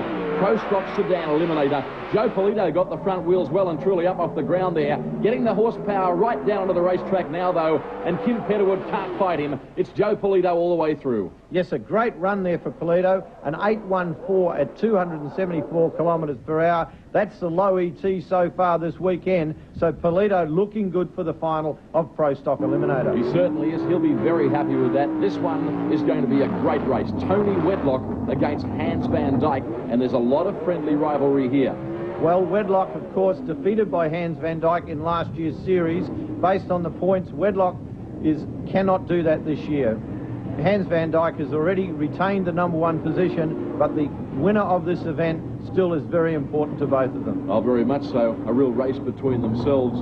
Good mates off the track, fierce rivals on the racetrack. Hans Van Dyke in the Commodore to take on the Buick-powered Pontiac of obviously Tony Wedlock. Racing now, Wedlock got the best start. Van Dyke, nothing shabby about the way he began either. They're side by side, door handle to door handle, but Wedlock gets the upper hand right when it counts at the top of the quarter mile. Tony Wedlock driving away for the win there, an 8.24 at 270 kilometres per hour. That puts him into the final up against the Ford Probe of Joe Polito. And that should be quite a final coming your way later on in the program. In the meantime, though, first semi-final for Pro Stock Motorcycle. We'll see the top qualifier for the meeting, Ray Eason, that's him on screen, to do battle against the Castrol entry of Les Donnan. This race is the most important for the year for Pro Stock Motorcycle. Both of these competitors have the ability to be the #1 or champion for the year. Les Donnan, of course, is the defending champion, and the point system is such that whoever wins this is likely to go on and take the championship. Ray Eason aboard the Kawasaki, Les Donnan riding the Suzuki. Very popular manufacturers taking part in the Australian drag racing motorcycle scene. And this is where they get very serious, I can assure you, semi-final time. That's Les Donnan on the right-hand side of your screen.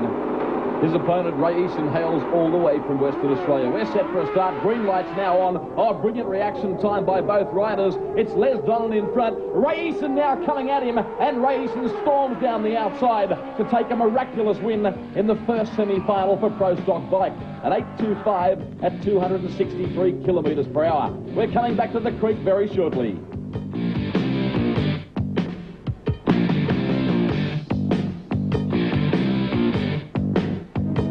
Great atmosphere at Eastern Creek Raceway with the finals fast approaching. Before that, though, the second semi-final for Pro Stock Motorcycle. Gavin Spann against Scott White. Well, Gavin Spann really should have the numbers here. He qualified in #2 position. He's been running very consistently, and he's proven by the way he's been riding around the outside that the motorcycle does have the horsepower to take the win. Crowd have had a magnificent day's drag racing at Eastern Creek Raceway. Green lights on now. Scott White doing a fairly good job out of the lights. Gavin Spann, plenty of experience. He's wandering all over the racetrack, but he's going to get the job done, Gavin Spann, and he will advance to the final against Ray Eason. Yes, a good win by Spann. A little off the pace there, 8.52. That's his slowest for the weekend. I hope that's no indication he's got a problem with the bike, but he'll move into the final against Ray Eason. Yes, Joe Polito now to take on Tony Wedlock in the all-important Pro Stock Sedan final. Great race cars, and this one's going to be very hard to pick a winner. Two of the nation's best here. Well, Joe Polito's had the performances over the weekend. He's been the only Pro Stock competitor to be run in the 8.1 zone. He qualified with an 8.15. He ran an 8.14 in the semi-finals, but you never know with this racing. Tony Wedlock, on the other hand, has run consistent 8.20s. His reaction times are always very, very good, and he's great off the start line. Should be a great run. Tony Wedlock in the Buick-powered Pontiac against jumping Joe Polito from Sydney. Oh, Polito's Ford Probe has broken down 5 metres out of the starting blocks. Can you believe it? Tony Wedlock, a very easy win. Yes, it was in the end. It's a shame for Joe Polito, obviously a mechanical problem, but Tony Wedlock goes on to win the 1993 Grand Finals in Pro Stock. Who will it be here in the Pro Stock Motorcycle final? Gavin Spann on screen, or from Perth, Ray Eason? Well, Ray Eason needs to win this race in order to secure the championship for this year. He has had the performance. He ran an 8.0 in qualifying, but Gavin Spann again has proven that he's got the horsepower to ride around the outside. Yes, very important to get a great start from the lights. Both riders, plenty of experience. Both riders on obviously very good machines to be in the final. Here we go, the final of Pro Stock. Green lights on now. Gavin Spann got the whole shot. Again, he looks a little skatey on the racetrack. It's Ray Eason, though. Ray Eason from Western Australia riding away, and he takes the race win and the national championship with an 8.04. A sensational run. Trust you've enjoyed the action from Eastern Creek. We look forward to your company next time.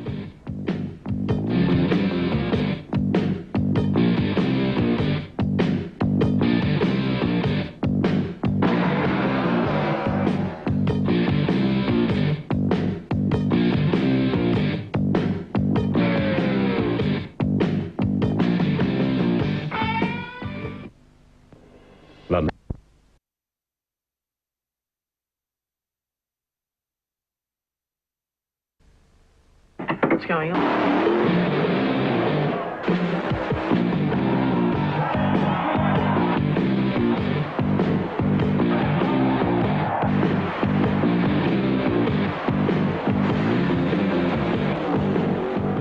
Today on Castrol Speed Machine, we return to Melbourne's Calder Park Raceway for more championship drag racing. Today's show features those ground-pounding, nitro-burning funny cars. And Sydney's Graham Cowan attempts history by becoming the first Australian top fuel driver to drive into the elusive 4-second barrier.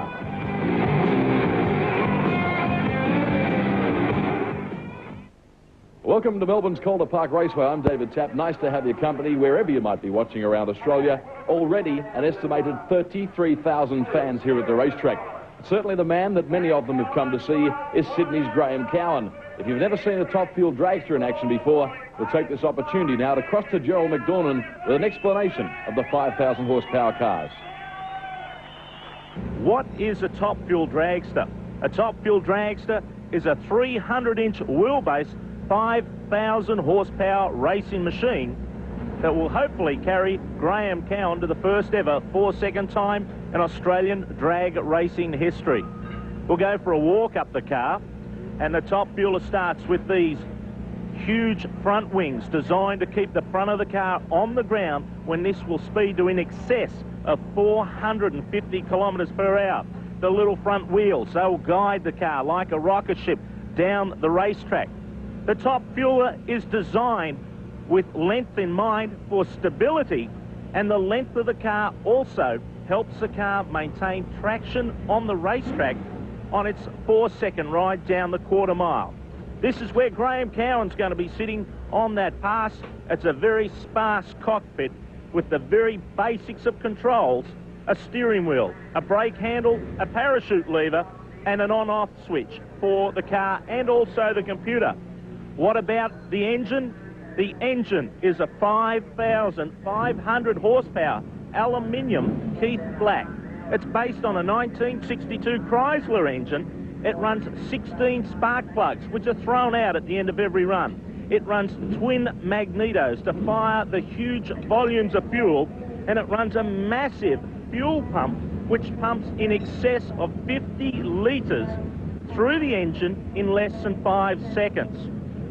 The clutch is a 4-plate clutch that is thrown out at the end of every run, trying to help maintain the traction down the racetrack. The big 17-inch Goodyear Eagle racing tyres are designed to help the car stick to the surface, along with the triple element carbon fibre rear wing. It's an awesome racing machine, in fact the most powerful racing machines on the face of the earth. Well done, Gerald McDornan. In fact, very well done. A huge crowd here at Calder Park Raceway, waiting with anticipation. Steve Betts now joins me. Can Graham Cowan be the first Australian driver into the 4-second barrier? Well, conditions are absolutely perfect here tonight, Dave, for this attempt by Graham Cowan. The track is right, the weather is right, and I'm sure the car is right. Yes, Graham Cowan must be very nervous. We caught up with him prior to strapping in the 5,000 horsepower car. The chances are extremely good, but then again, I learned a long time ago, Gerald, you expect to get a push bike for Christmas. When you're a kid, you don't get it, you're going to get sort of mad at yourself. So I think after the run we can say we either did it or we didn't do it. If we don't do it the first time, we'll be coming back again later in the evening. Gerald McDornan chatting with Graham Cowan a couple of moments prior to stepping into the car. Will he be celebrating or soul-searching on the other side of this run? The Rocket Industries Top Fuel Dragster makes its way back to the start line. You might be watching history here with Cowan, or if Cowan becomes the first man to drive into the 4-second barrier. Steve, the traction on the racetrack superb, as you've already said. Conditions perfect. He's going to have every chance here. Yeah, well, we at Calder Park, David, have prepared this racetrack especially for this attempt by Graham. It's a new way that we're looking after the track. Steve Wilson, our chief track technician, has put a lot of work into it. This is the time it's going to happen if it's going to happen. Can he do it? We wait now for the green light. The big crowd here at Calder rise as one. Graham Cowan and the quarter mile. They're set for battle. Green light, good reaction time from Cowan. Car screaming up the quarter mile. Listen to the big Top Fuel car. Wait for the time. He's done it. A 4.895 at 473 kilometres per hour. This is unbelievable stuff. An incredible run by Graham Cowan at over 294 miles an hour. And look at the emotions here at Calder Park Raceway. That's where it was done first. Incredible emotions, David. Flowing freely. You see the crew jumping out of their skin over this incredible achievement. And the crowd are just as happy as the Graham Cowan team. This is what sport is all about. A group of people working hard as a team, and they have achieved gold. The replay, look at Cowan's car rocketing down the quarter mile, moving about on the racetrack, but he got there and was the first Australian driver ever to do it in under 5 seconds. He is a happy man, and Gerald McDonald is with him. Take it away, Gerald. Love it, I love it, I love it. I knew how to do it. Gary Evans told me, he said, man, when the first time we went to America and raced in 1985, he said, we want to run 5s, and we jumped right over the 90s. We ran straight into 580s, and coming into this race here, Gary said, I think, man, we're going to run straight over the 90s into the 80s, and we did it. And I take my hat off to the whole Rocket Industries, Snap-on Tools, Yellow Terror, Top Fuel team, Calder Park Raceway, Steve Betts. Steve, the guy who prepared the start line of the whole racetrack. We've been trying to do this for a couple of months here, and I'm just over the moon, man. Look at these two beautiful sons of mine. You're looking at the future of drag racing right here. Graham Cowan, the history maker. When you write to your friends to tell them about this memorable moment, tell them you saw it on Castrol Speed Machine.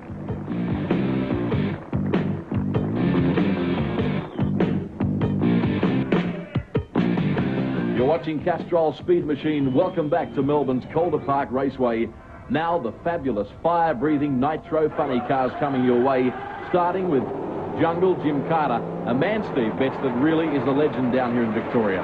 Yes, Jim been racing in Victoria for over 20 years, David, and he is certainly one of the legends in Victoria and in Australia as well. The Motorcraft Ford Pro, powered by a JP1 engine, and the difference between a Nitro funny car and a Top Fuel dragster, very little. Only you put a fiberglass body over the car, you put the engine in front of the driver, and you've virtually got the same engineering components. Now, Steve, in real terms, it's not an impossibility that one of these Nitro cars, either Carter's or Capitanio still to come, might drive into the 4-second barrier as well. Absolutely, David. The technology that these guys are all using nowadays means that the components are identical to what's in Graham Cowan's car, and it's if you've got the tune-up right, if the car is right, if the track is right, it's potentially possible in a Nitro funny car as well. Obviously, the other major difference between a Nitro funny car and Top Fuel car is the wheelbase. The funny car, a much shorter wheelbase. Some say that's an advantage on certain racetracks. It may be a little bit bumpy. That doesn't apply to Calder Park Raceway. Jungle Jim lights up the rear tyres, plenty of horsepower. He's got a problem there now. He shuts down prematurely. Yes, Jim Carter with a problem, stopping the clocks on 8.26 at 144.2 kilometres an hour, detecting something going wrong with the big engine and shutting it down nice and early to avoid any further dramas. Real anticlimax there for the 30,000 plus crowd on hand at Calder Park Raceway. Now the man we call Rapid Romeo Capitanio, Nitro funny car, and this man is very quick. The Bob Jane T-March sponsored Chevy Beretta of Romeo, and is this man a crowd pleaser, David? He absolutely has them standing up on their feet and yelling and screaming all night for this guy driving this magnificent car, 5,000 horsepower sitting underneath this fiberglass body. Capitanio, equally at home in funny cars and Top Fuel dragsters, was also the man that guided Rochelle Splatt's fortunes at this racetrack at the high-profile Nationals earlier this year. And Capitanio now reversing back into staging, and he'll be looking for a very fast time, expecting to run somewhere in the low 5 seconds. Had a problem here a couple of weeks ago when the parachutes failed to open on this car. You can see the crew lifting up the fiberglass body, Steve. Yes, they're adjusting the fuel pumps there. That's his brother Johnny, setting the car up ready to run. He switches on the computer, does a final check of a couple of things. They look at the fuel injector head on the top of the engine and make some adjustments there finally to make the car achieve its maximum performance on this particular run. There we go again, John adjusting the fuel pumps. Romeo saying he's happy with everything. Let's get this car down the racetrack. He is an incredible driver. I've never seen anybody in a race car of this capacity so calm as what Romeo does. It's just like it's an everyday chore. We're just seconds away from a start now. Capitanio, a real talent, edging forward. Keep your eyes on the light tree on the left-hand side of the screen. That's what the big crowd are watching. Capitanio blasts off. Look at the nitro flame standing up about 2 metres tall. Through the speed trap he goes, a 5.37, and Steve Betts, no parachute. No parachute, and the blower belt coming off that car, which has affected the run dramatically. Welcome back to Melbourne's Calder Park Raceway. Nice to have your company wherever you might be watching the program. We now move to the Top Fuel Challenge. That's an important one, featuring Graham Cowan, the man earlier this evening that became the first Australian Top Fuel driver into the 4-second barrier. Steve Betts, his opponent is Keith Aegis from Melbourne.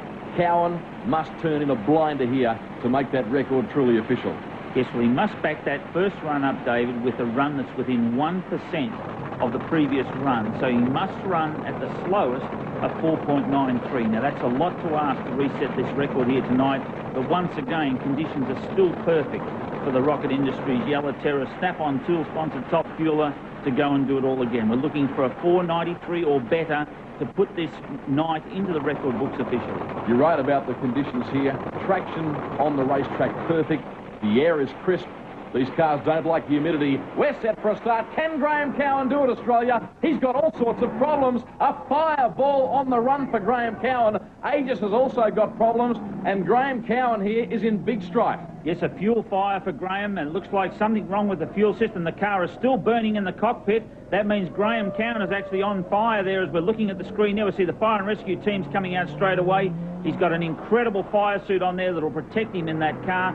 Straight onto the ground to try and put the fire out, and it will be no problem. The fire and rescue guys will be right onto him with some fire extinguishers and put that fire out. Oh, this is terrible. Graham Cowan experiencing the best and the worst of the drag racing at the top level all on the one day. The officials have it under control. Cowan was very calm there. You saw it for yourselves. He got out of the car on fire. The car is still ablaze. We wait now to see. Graham Cowan is getting up. He's okay. We'll attempt to get a replay of that incident. In fact, here it is now. The Castrol Liquid Engineering replay. You can see there Steve Betts. His head of flames are shutting down. They're coming back on. Look at the spray of fuel come out the back of the car, and then it goes up. That's pure raw fuel exploding onto the stinking hot headers of the engine. That absolutely goes that ball of flame that comes out all over the top, right over the top of the wing. And boy, that's big trouble for Graham Cowan. Yes, fortunately, Cowan has emerged unscathed from a nasty onboard fire. What a day for him, but he has left an indelible stamp on this meeting. It wasn't much different to the first run, but rattled the tyres loose at mid-track, and I tried to pedal it, and the main fuel line came off the pumps and sprayed fuel inside the cabin, and we had a nice little weenie roaster going there. And lucky I was still wearing the old funny car gloves I used to wear in the funny car, because as you can see, we would have probably got a little bit singed, but we're fine. The car's fine. We'll be back again.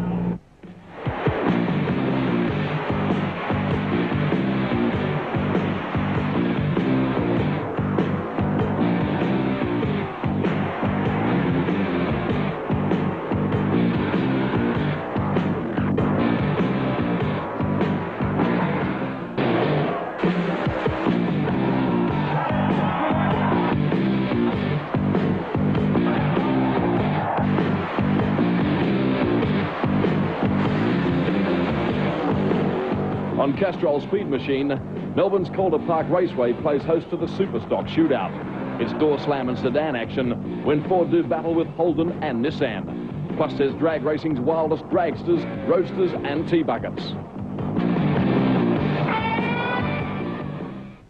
Yes, thank you very much for joining us at Melbourne's Calder Park Raceway for the Superstock Shootout. As you can see, a huge crowd here at Calder Park. In fact, in excess of 30,000 people. I'm David Tapp. Steve Betts also joining you from trackside. And first round of Superstock, Steve, brings together Les Heinz and Peter Taylor. Yes, Les Heinz in the Camaro in lane 2 there has been the tough competitor in Superstock all summer so far at Calder Park. But Peter Taylor is one of those competitors that you make one slip up, he's got you. Yes, he has been known to be a giant killer, can upset the big names. Peter Taylor, that's him on screen in his Holden 355A Streeter. And this is handicap racing in Superstock, David, so we see a handicap difference between these two cars of 1 second approximately off the start line. Taylor got the handicap start. Les Heinz very snappy out of the starting lights, and look at Les Heinz just driving away. He winds up the big Camaro and drives through with a very impressive win. 9.25. 234 kilometres an hour for Les Heinz in the Jersey-sponsored Camaro. Great win. Gee, Peter Taylor didn't put up much of a fight there. We've seen better from him. Second pairing in round 1, Hans van Dyk. Hans has been really on the pace here this weekend at Calder Park, and then alongside him is Tony Carrasco in the Tirana. The difference in the handicap start on this time will be just over 2 seconds, in fact 2.1 seconds.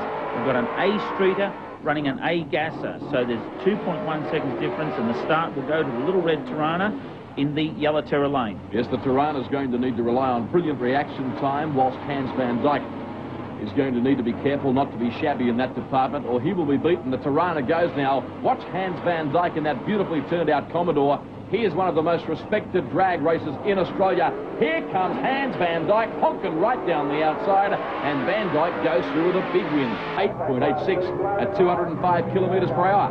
Yeah, good run for Hans van Dyk. He certainly had a lot in reserve there. You could see him get to the finish line and button the car off when he knew he had the win. Yes, indeed. Moving along now to Peter Samet and Paul Attard. That Nissan you see on screen is one of the most technically advanced race cars in national drag racing.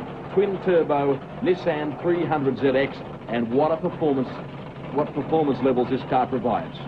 Yeah, brilliantly turned out car, and coming in alongside them we've got Paul Attard in the Valvoline lane, and he's in a beautiful Pontiac powered by a Chevy big block, and this guy is running in the category of A-Gas, same as Hans van Dyk, and the handicap difference between these two cars is very, very slight, only 0.4 of a second. The handicap start will go to Peter Samet in the Double D Gasser. Paul Attard in the 468 cubic inch Chevrolet Pontiac against the 183 turbo Nissan of Peter Samet. Samet, a great reaction time from him, a great start, and Attard certainly will not run him down inside the distance. Peter Samet with an 8.40 seconds at 256 kilometres per hour advances to the next round. Peter Samet, very popular amongst the crowd at Calder Park Raceway. He is one of the perennial favourites at any venue around the country. Next pairing is the first of round 1 in Super Modified. And here, Steve Betts, we have a classic confrontation between T-Bucket and Dragster. Yes, Eric Goodsward in the Skid Row Racing altered in the Yellow Terra lane, and coming into the Valvoline lane is Matt Monkton in his big block Chevy powered Dragster. These cars both running in the Super Modified category, David, which is a 890 fixed index. They must run as close to 890 as they possibly can without going under that time. Otherwise, they're disqualified. That's what it's all about, and both drivers taking the opportunity to put down big, smoky burnouts. Plenty of rubber on the racetrack. We're racing. It was Goodswood in the T-Bucket that got the best start. Can Monkton reel him in inside the distance? I don't think so. Goodswood very sharp indeed in his first outing this afternoon. A 9.01 at 221 kilometres an hour, and we're coming back to Calder shortly.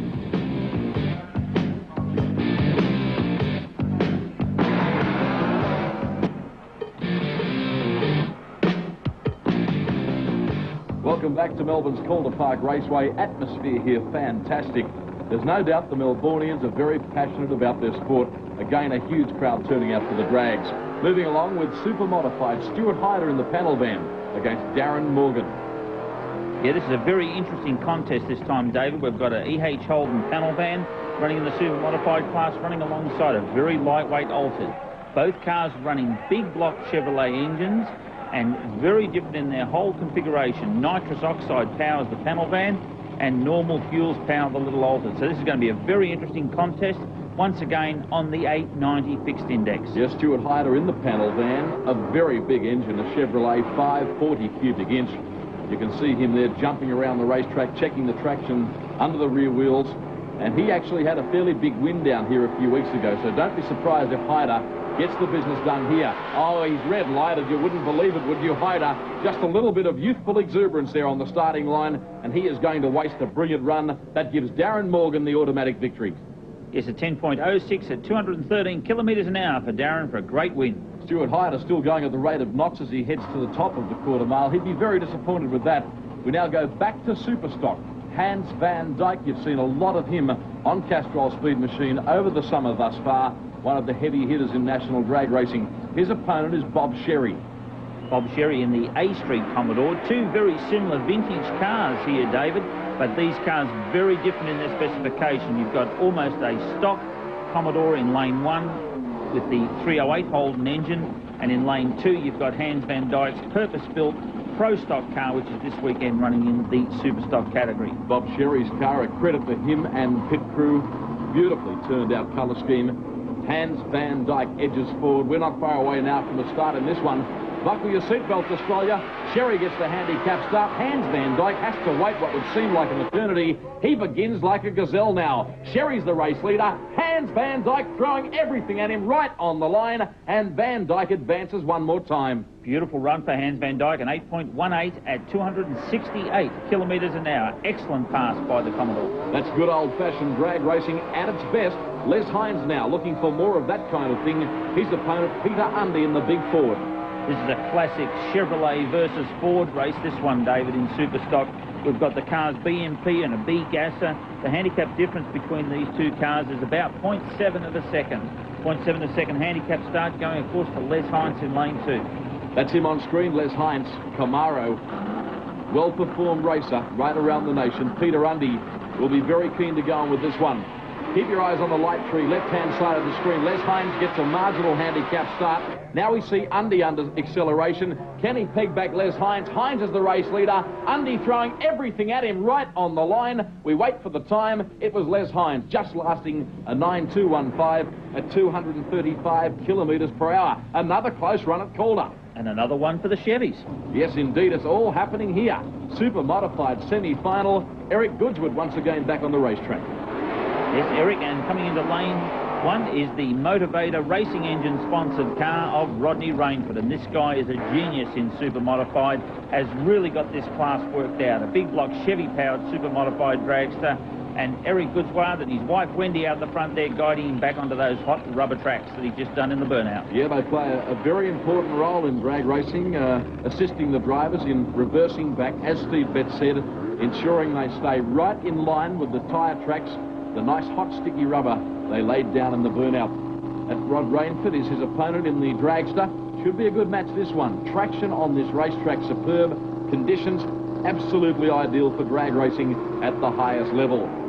Psychedelic massive colour, the venue. We're racing now. It's Rainford and Goodswood. Goodwood's the race leader. Here comes Rainford now. He's flashing down the outside as they hit the line. Rainford got there. A miraculous win. 8.99 at 240 kilometres an hour for Rod Rainford, and that's one of the closest races we're going to see all night here at Calder Park. Yes, indeed. We're coming back with the all-important Superstock final on the other side of this break.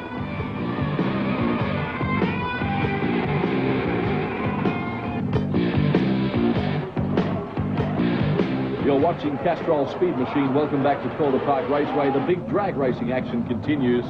Moving along to another semi-final, and this will be a cracker. Peter Samet on screen in that marvellous Nissan 300 ZX. His opponent is Hans van Dyke in the Holden Commodore. Two of the absolute current technology race cars available in Superstock today. David, we have on the start line right now this beautiful Commodore of Hans van Dyke versus the Nissan. There's going to be a difference of 0.4 of a second handicap on the starting tree for this particular run. Peter Samet will get the start of 0.4 of a second, which is one light on the Christmas tree. Yes, that means that Hans van Dyke will need to have very quick reaction times. He can't snooze or he will lose. There goes the green light now for Peter Samet, the Superstock semi-final. Hans van Dyke is wearing him down, though, as they get towards the top of the quarter, but Samet just lasted to get there. That is a great run. One of the closest Superstock races of all time, an 8.32 for Peter Samet for the win. Mark Mitchell and Rod Rainford now line up side by side in the final of Super Modified. Great competitors in almost identical cars here, David. We've got a Super Modified dragster lane 1, Super Modified dragster lane 2.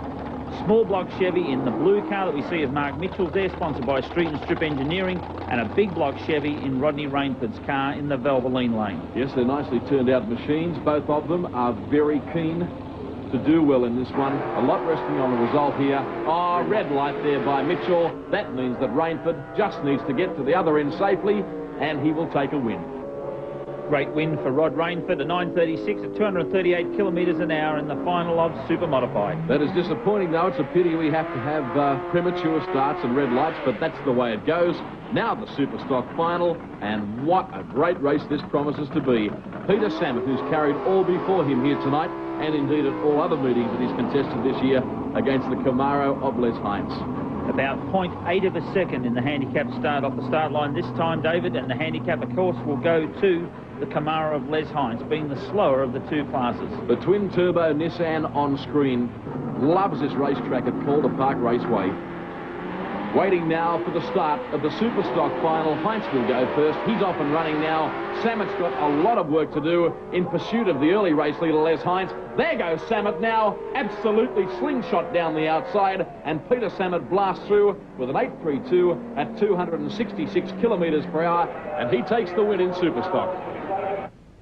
Yeah, we're absolutely ecstatic, Gerald. I think the last time we had the pleasure of telling you that we were the first to run 8.3s, well, tonight we were the first in Australia to run 8.2s, and that just really capped off a great night for us.